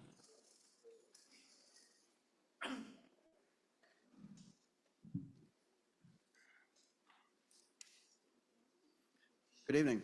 I'm Roger Blood. Speak into the mic, Mr. Blood. Loud enough? There. I'm Roger Blood, co-petitioner of this substitute motion and also chair of the town's Housing Advisory Board, which is unanimously recommending your favorable action on warrant Article 15, the substitute motion. It's a main motion. Oh, the main motion. We've been used to calling it substitute for so long. It's a main motion. The main motion. There's only one motion before us. For the HAB, this is my fourth appearance before town meeting, advocating for ADUs, accessory dwelling units, going back as far as 2009, and as recently as this past May. We're back before you now, responding to new statewide ADU zoning mandates, which most notably will prohibit any owner occupancy conditions or restrictions in our bylaw. This motion is an outgrowth of the original warrant Article 15 as submitted by the Planning Board, which Dick Benka and I viewed as going well beyond what the new state mandates require, especially in the absence to date of clear state regulations or guidance, and absent, as equally important, minimal community understanding or support at this stage. Following my brief remarks, Dick Benka will share important details of what this motion does and does not do. Brookline's and the HAB's housing policy goals for ADUs, as stated in our 2019 and 2024 ADU bylaws, will remain in warrant Article 15. These include providing flexibility as families' needs change over time and for seniors to age in place in their homes, also for households with disabled family members. And in addition, add this ADU bylaw will add non-subsidized, or ADUs in general will add non-subsidized, less costly, and more affordable housing than similar units in commercial rental apartment buildings, and with minimal adverse effect on Brookline's neighborhoods. In developing this motion, Dick Benk and I applied the following guiding principles. First, to acknowledge that the new state statutes and this article's purpose is to help ease the local housing crisis by producing more affordable housing in the form of ADUs in Brookline, something that we've not particularly succeeded well at to date. Second guiding principle is to fully comply with both the spirit and the letter of the new state ADU statute. And third, wherever the state statute's undefined quote unquote reasonable rules allow some local discretion, A, to emphasize the need for broad-based town meeting, that means your support and your concurrence with what's being proposed. B, to address the significant differences in the intensity of use between vacant, unoccupied garages and sheds and occupied detached ADU buildings. Third, to give increased consideration for the likely effect and impact on direct abutters. And fourth, to defer to town council on what would or would not, quote, unreasonably restrict an owner's ability to create an ADU. So Dick Benko will now elaborate further on how we've applied these guiding principles. Thank you very much.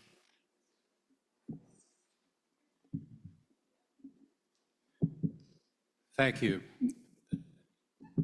Dick Benka, Town Meeting Member, Precinct 14, former Select Board member, former Chair of the Zoning Bylaw Committee, and a number of other committees charged with zoning reform and legal compliance.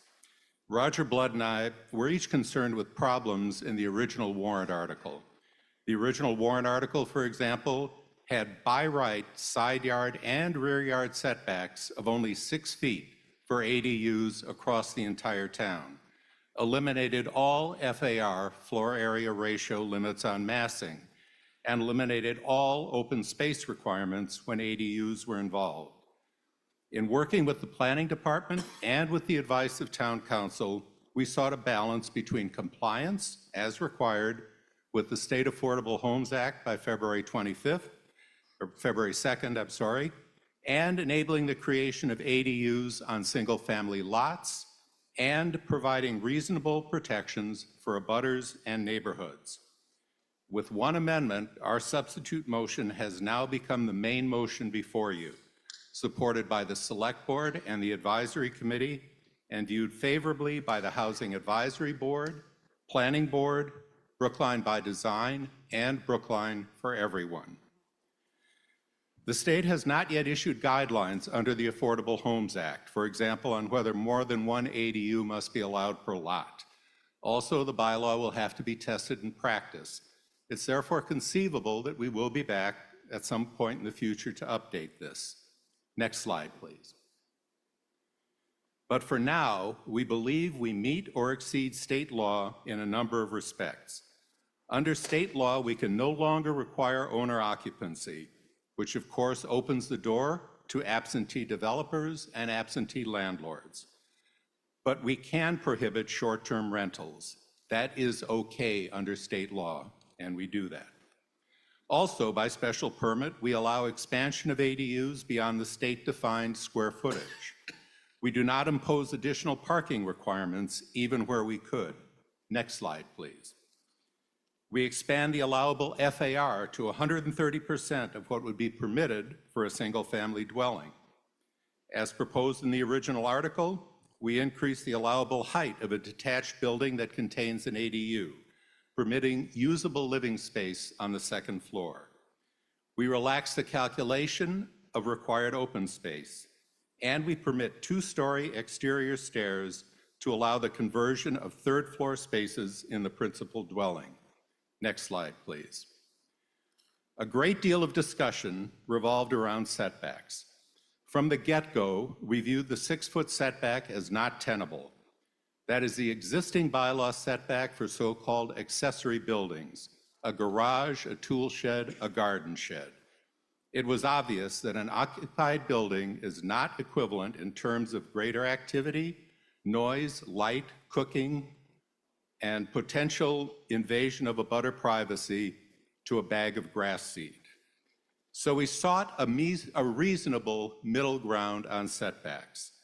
The by right side yard setbacks for ADUs are held at current levels for single-family dwellings, since these are as small as 7.5 feet on the smallest lots and reach 20 feet only on lots of more than half an acre. By special permit, however, we allow side yard setbacks to be reduced to 10 feet on the largest lots. The special permit process will allow abutters to be heard. The rear yard setbacks are reduced by right to 1/2 of the current requirement for single-family dwellings.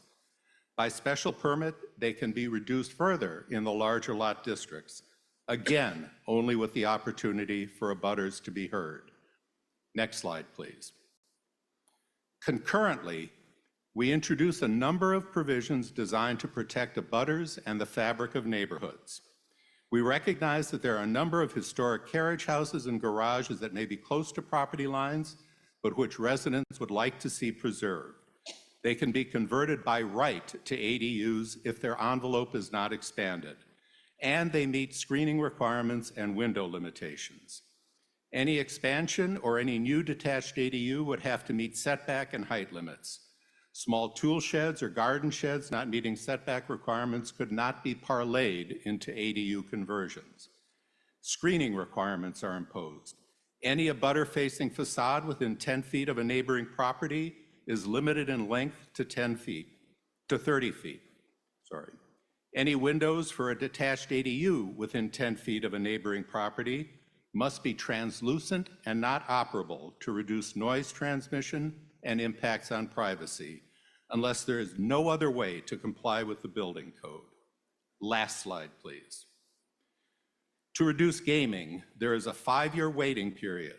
One could not, for example, construct a large accessory building such as a carriage house or large garage 6 feet from side and rear lot lines, and then immediately turn around and convert it to an ADU that violated the applicable ADU setback requirements. Also, if a developer simply waited out the Preservation Commission demolition delay and then demolished a significant building to build an ADU, that ADU would not be eligible for any special permit relief.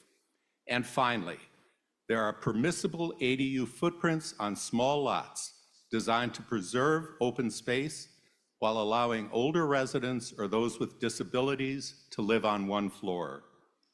We've sought to reasonably balance a number of competing objectives and would appreciate your support for Article 15. Thank you. Ms. Hardebeck.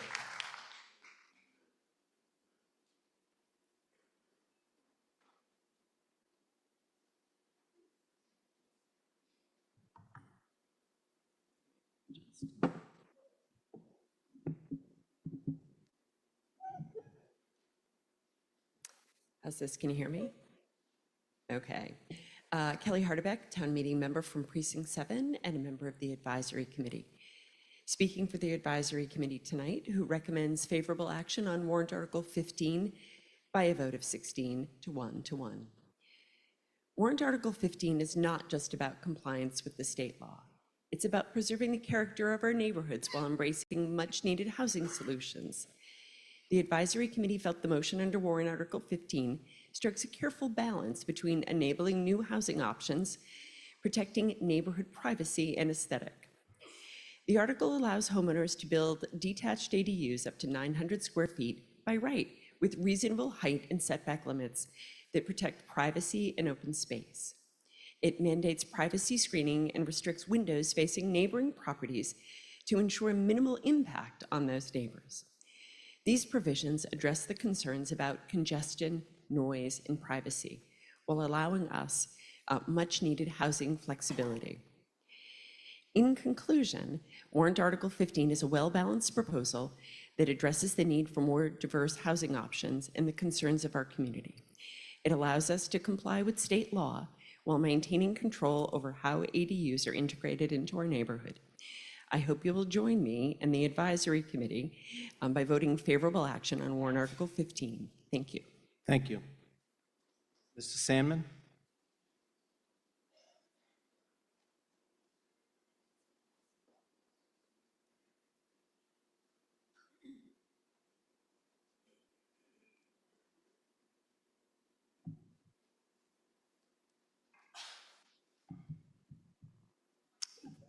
Thank you, Mr. Moderator. Mike Sandman, speaking for a unanimous Select Board recommending favorable action on Article 15.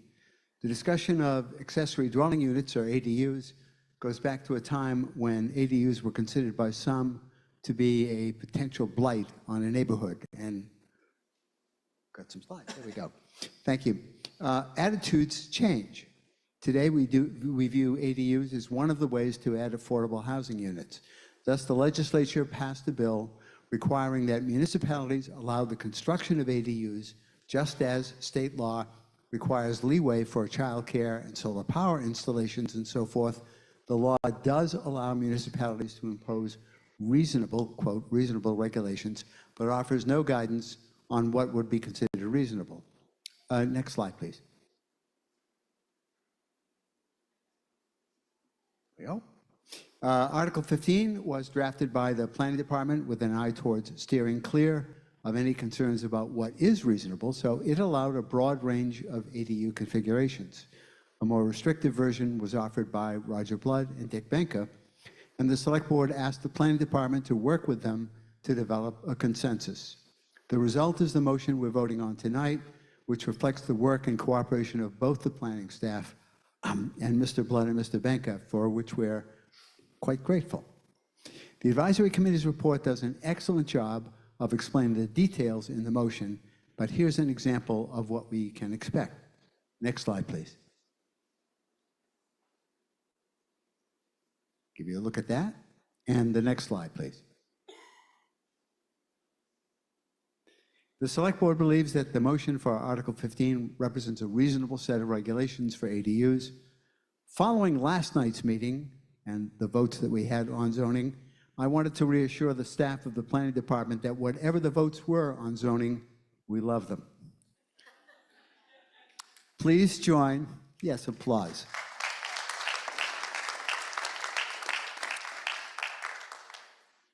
Please join a unanimous Select Board in showing that love with a supermajority vote in favor of Article 15 as amended. Thank you. Thank you. Mr. Hines for the Planning Board. And after Mr. Hines, we have 3 more speakers that are all in favor. I could take a motion for the question, or they can decide they want to give up their slots. No, I won't ask. That's unfair. Okay, go on, Mr. Hines. I'm sorry. For the record, Blair Hines, Chairman of the Planning Board. And the Planning Board and Planning Office have been very much involved in crafting language to administrate the state's Affordable Housing Act. We were supportive in our initial work, and we are very much in support of this compromise. We think that it's going to be very important for the town to allow ADUs and to be respectful of the impact of ADUs on abutting residents. And we think that the evolving of the ADU warrant article very much accomplishes this mission. So we very strongly recommend favorable action. Thank you. Thank you. I've received a motion to call the question from Mr. Kitov, seconded by Mr. Sandman. And the folks on the speaker list are Mr. Klein, Ms. Seidman, Ms. Zimmerman. Yeah. I apologize for what I said. That was very unfair of me.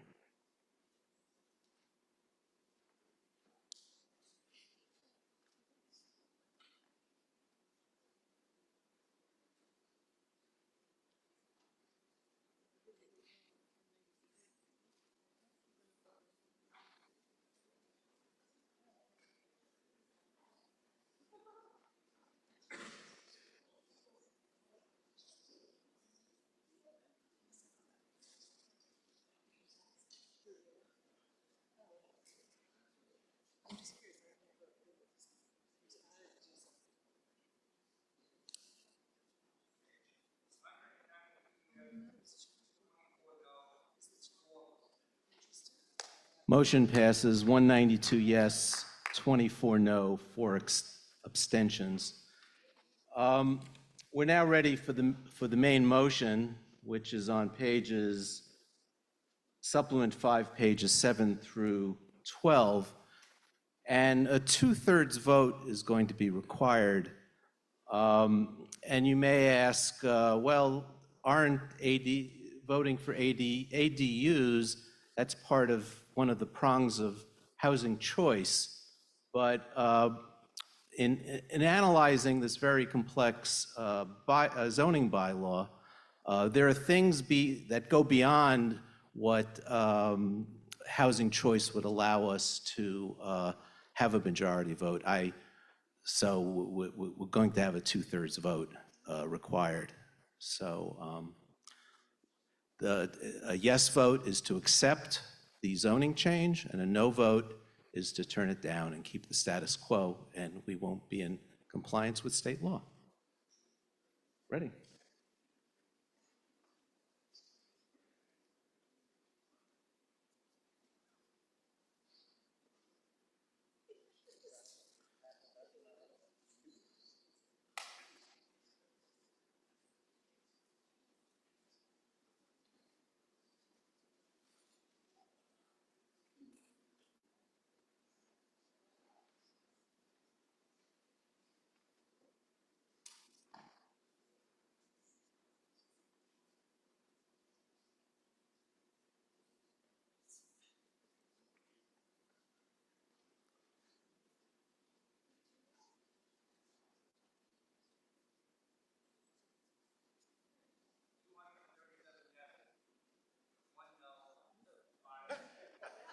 Motion passes 237 yes, 1 no, 5 abstentions. And Is there a point, I have a point of order? yes, Were we just voting on the main motion or an amendment that was filed? no, it's the main motion. Was there an amendment moved? It was accepted by the Select Board and the Advisory Committee, and the Select Board motion combined the two motions, and that's what you were voting for on pages 7 through 12 in the supplement. Thank you. Okay. Let me say, Mr. Benka and Mr. Blood did an amazing job on this. So,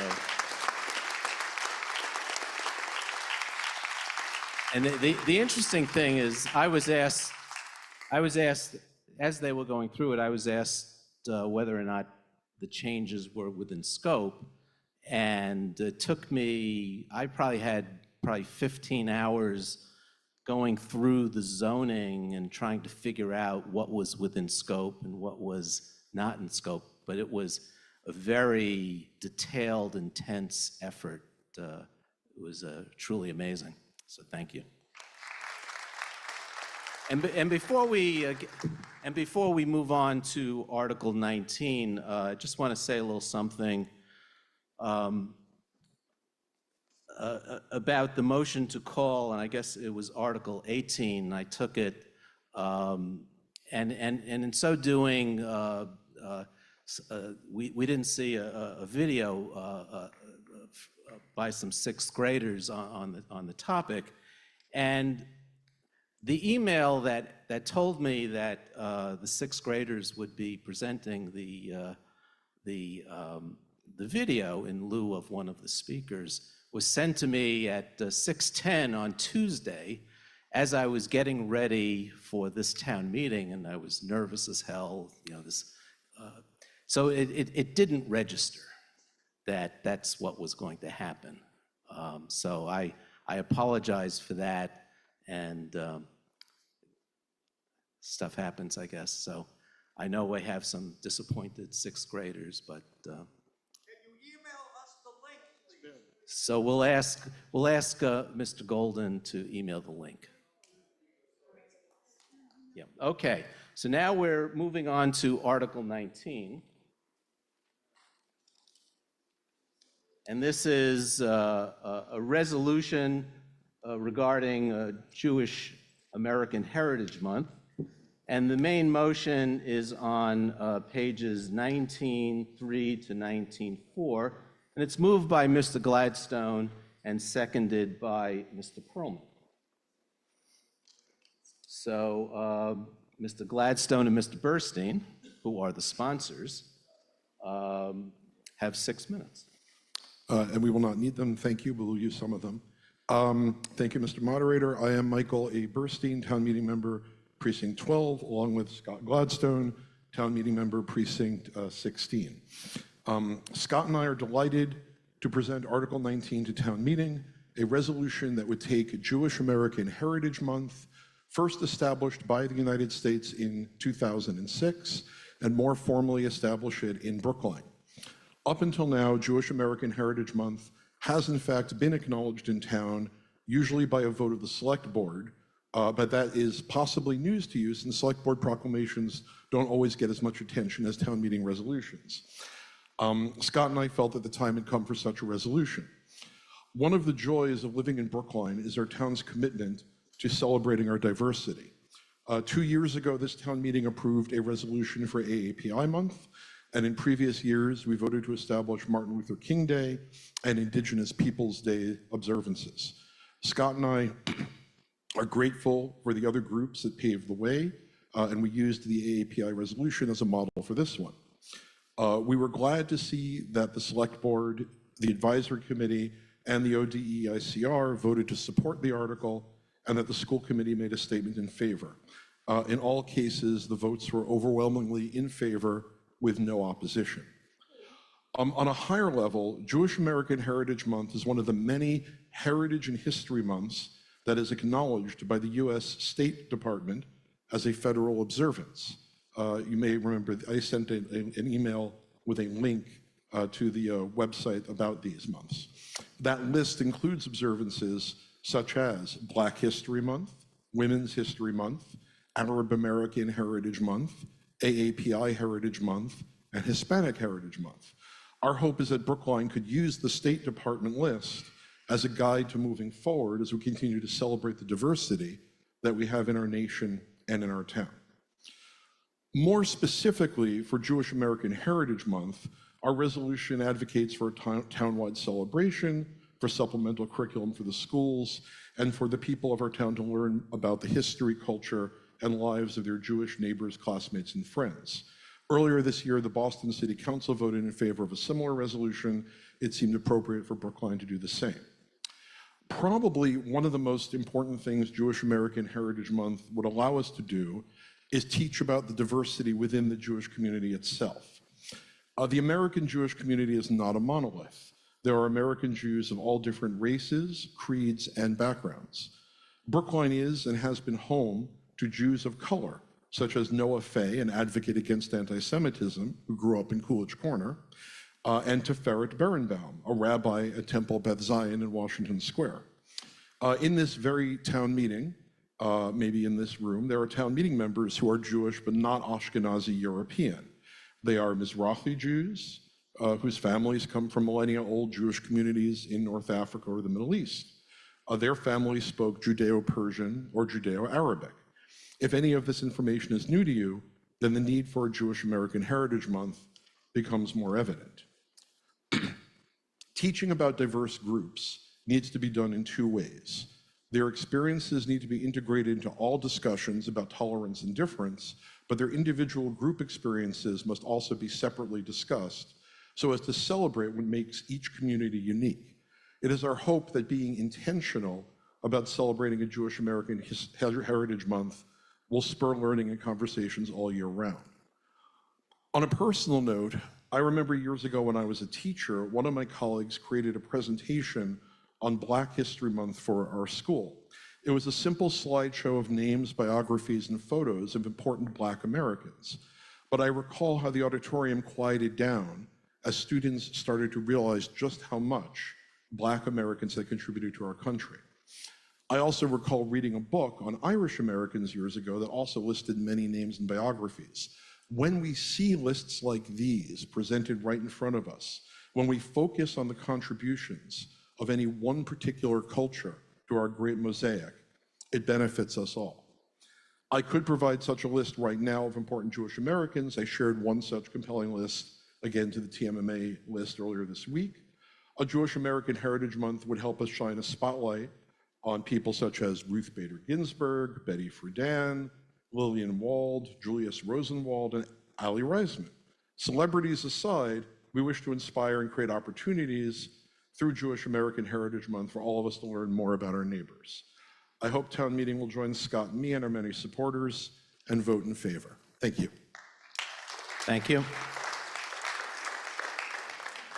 Scott Gladstone, town meeting member, precinct 16. I just got an email from one of our Mizrahi brethren in the room that his family also grew up speaking Ladino, which is a mixture of Spanish and Hebrew. And otherwise, I would say ditto to what Michael said. Thank you. Thank you. Mr. Perlman?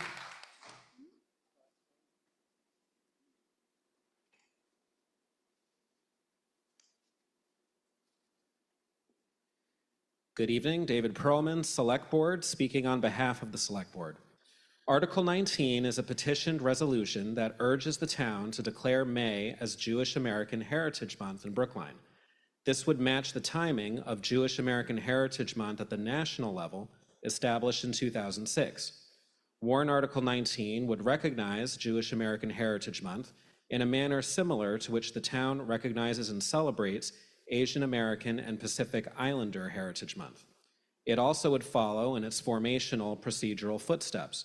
Asian American and Pacific Islander Heritage Month in Brookline was established via a successful town meeting resolution at the fall 2022 town meeting. Warrant Article 19 would create a celebration committee and additionally encourage the schools to provide education on historic Jewish American figures and their contributions.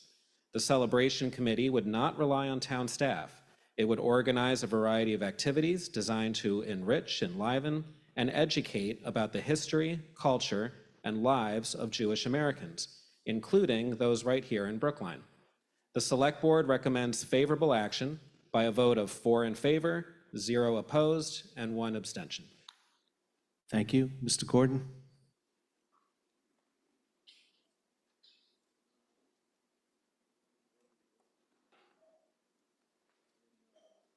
You're not the person?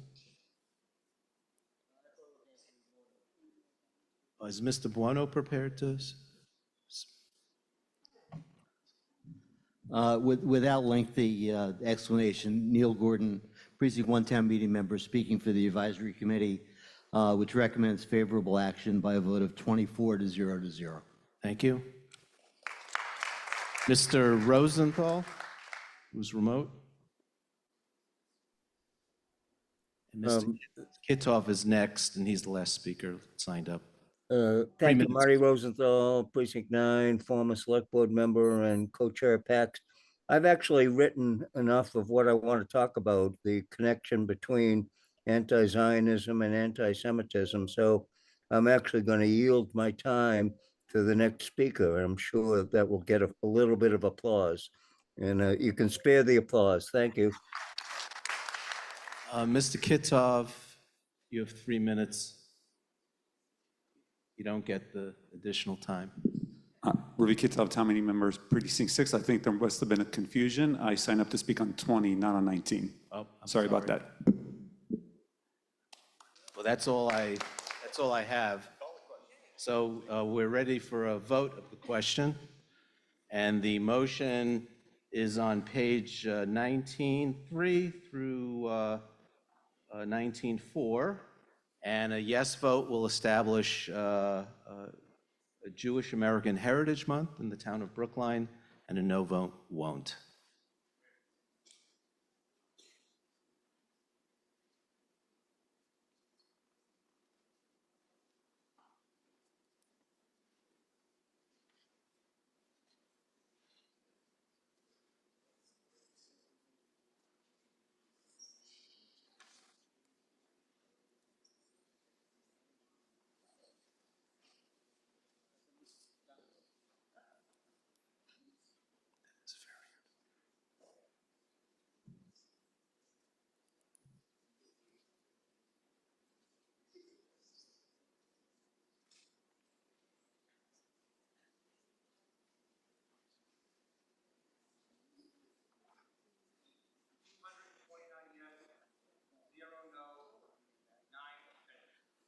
Motion passes 229 yes, 0 no, and 9 abstentions.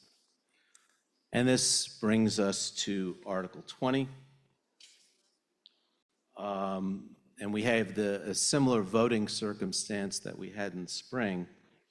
So let me just go through the motions, and we'll just talk a second about how we're going to proceed. So the main motion is on page 20-2, and it's moved by Mr. Mabruk and seconded by Beth Miller. The next motion, which is a substitute motion, is, no, she is. The next motion is the Gladstone-Burstein substitute motion, which was moved by Mr. Gladstone and seconded by Mr. Burstein. Then after that is the Zelka-Grusman substitute amendment, and it's moved by Mr. Zelka. Do I have a second? I hear a second. After that is the Kitov-Szymanski substitute motion, moved by Mr. Kitov, seconded by Mr. Szymanski. After that is the Schatz-Seufer-Davis amendment, substitute amendment, and that's moved by Ms. Schatz and seconded by Mr. Seufer. Now, before we get into any of those motions in a debate, there is a motion to lay the question on the table, which is moved by Ms. Fisher and seconded by Ms. Albuquerque. So the chart you see before you is a flow chart of the voting sequence for this article. So it starts on the left, and the first box says petitioner's motion to lay on the table. And and that's vote 1. If that passes and it needs a 2/3 vote, we're done. If it doesn't pass, we then proceed to debate.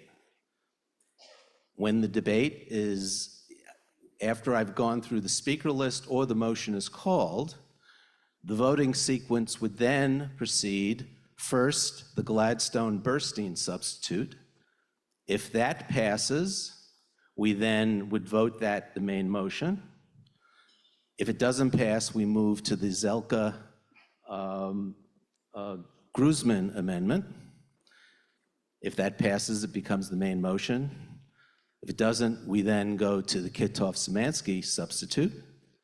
If that passes, we go to the main motion. If it doesn't pass, we then go to the Schatz-Seufer substitute. If that passes, that becomes the main motion. And if all those fail, we then get to the petitioner's original main motion and vote on that. So is that, if we get to the debate and we get to the vote, I will explain that again. But first, we have to pass the first threshold. Do we lay this on the table? And this is a motion, according to our procedures, is a motion without debate. And we've done it before, so you know the implications. So a yes will lay this on the table, and a no will then proceed to the debate. So are you ready for the vote? Okay, here we go.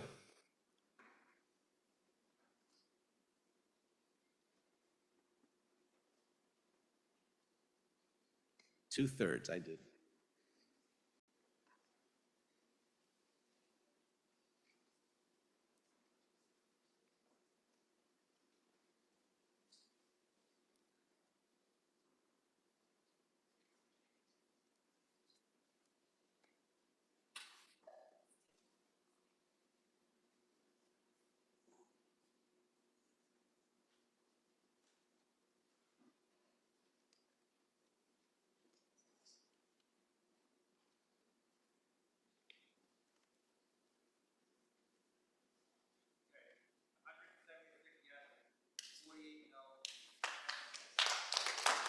The motion to lay on the table passed. The vote was 176 yes, 48 no, and 10 abstentions. Please don't leave yet. Mr. Kaufman, I'm turning the mic to him, and then we're going to have a motion to dissolve until 5 p.m. tomorrow.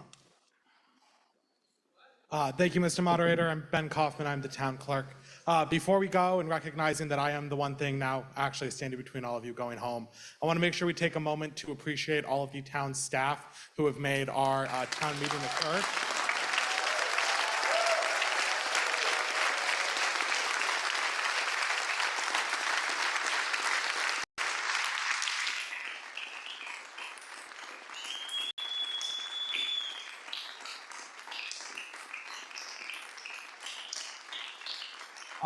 And I do want to take a special moment to acknowledge some of the staff who are working in this town meeting. Many of the staff we have for town meeting are also the staff who we use for elections in Brookline. And as many of you know, we just had quite a large election in November.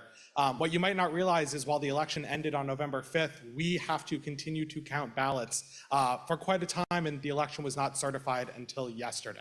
So if you're keeping track at home, that means many of these staff had 0 days between finishing the both emotionally and physically tiring work of the election and the emotional and physical tiring work of town meeting. They've taken a tremendous amount of time from their family, from their friends, from sleep, in order to make this happen, to make sure that democracy is alive and well in Brookline. And for that, we owe our eternal thanks to all of them and to everybody else who's made town meeting happen. So thank you very much. Okay. Do I have a motion to dissolve town meeting? And a second. Okay, let's drop the vote. And it's dissolved as of 5 p.m. tomorrow.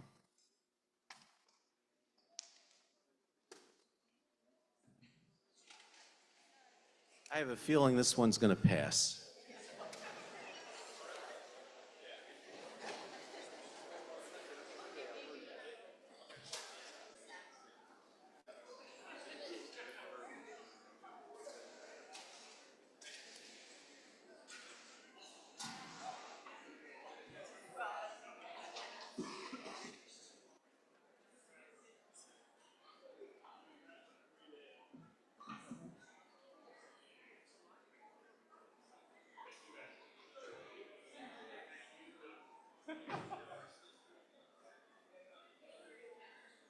That is true.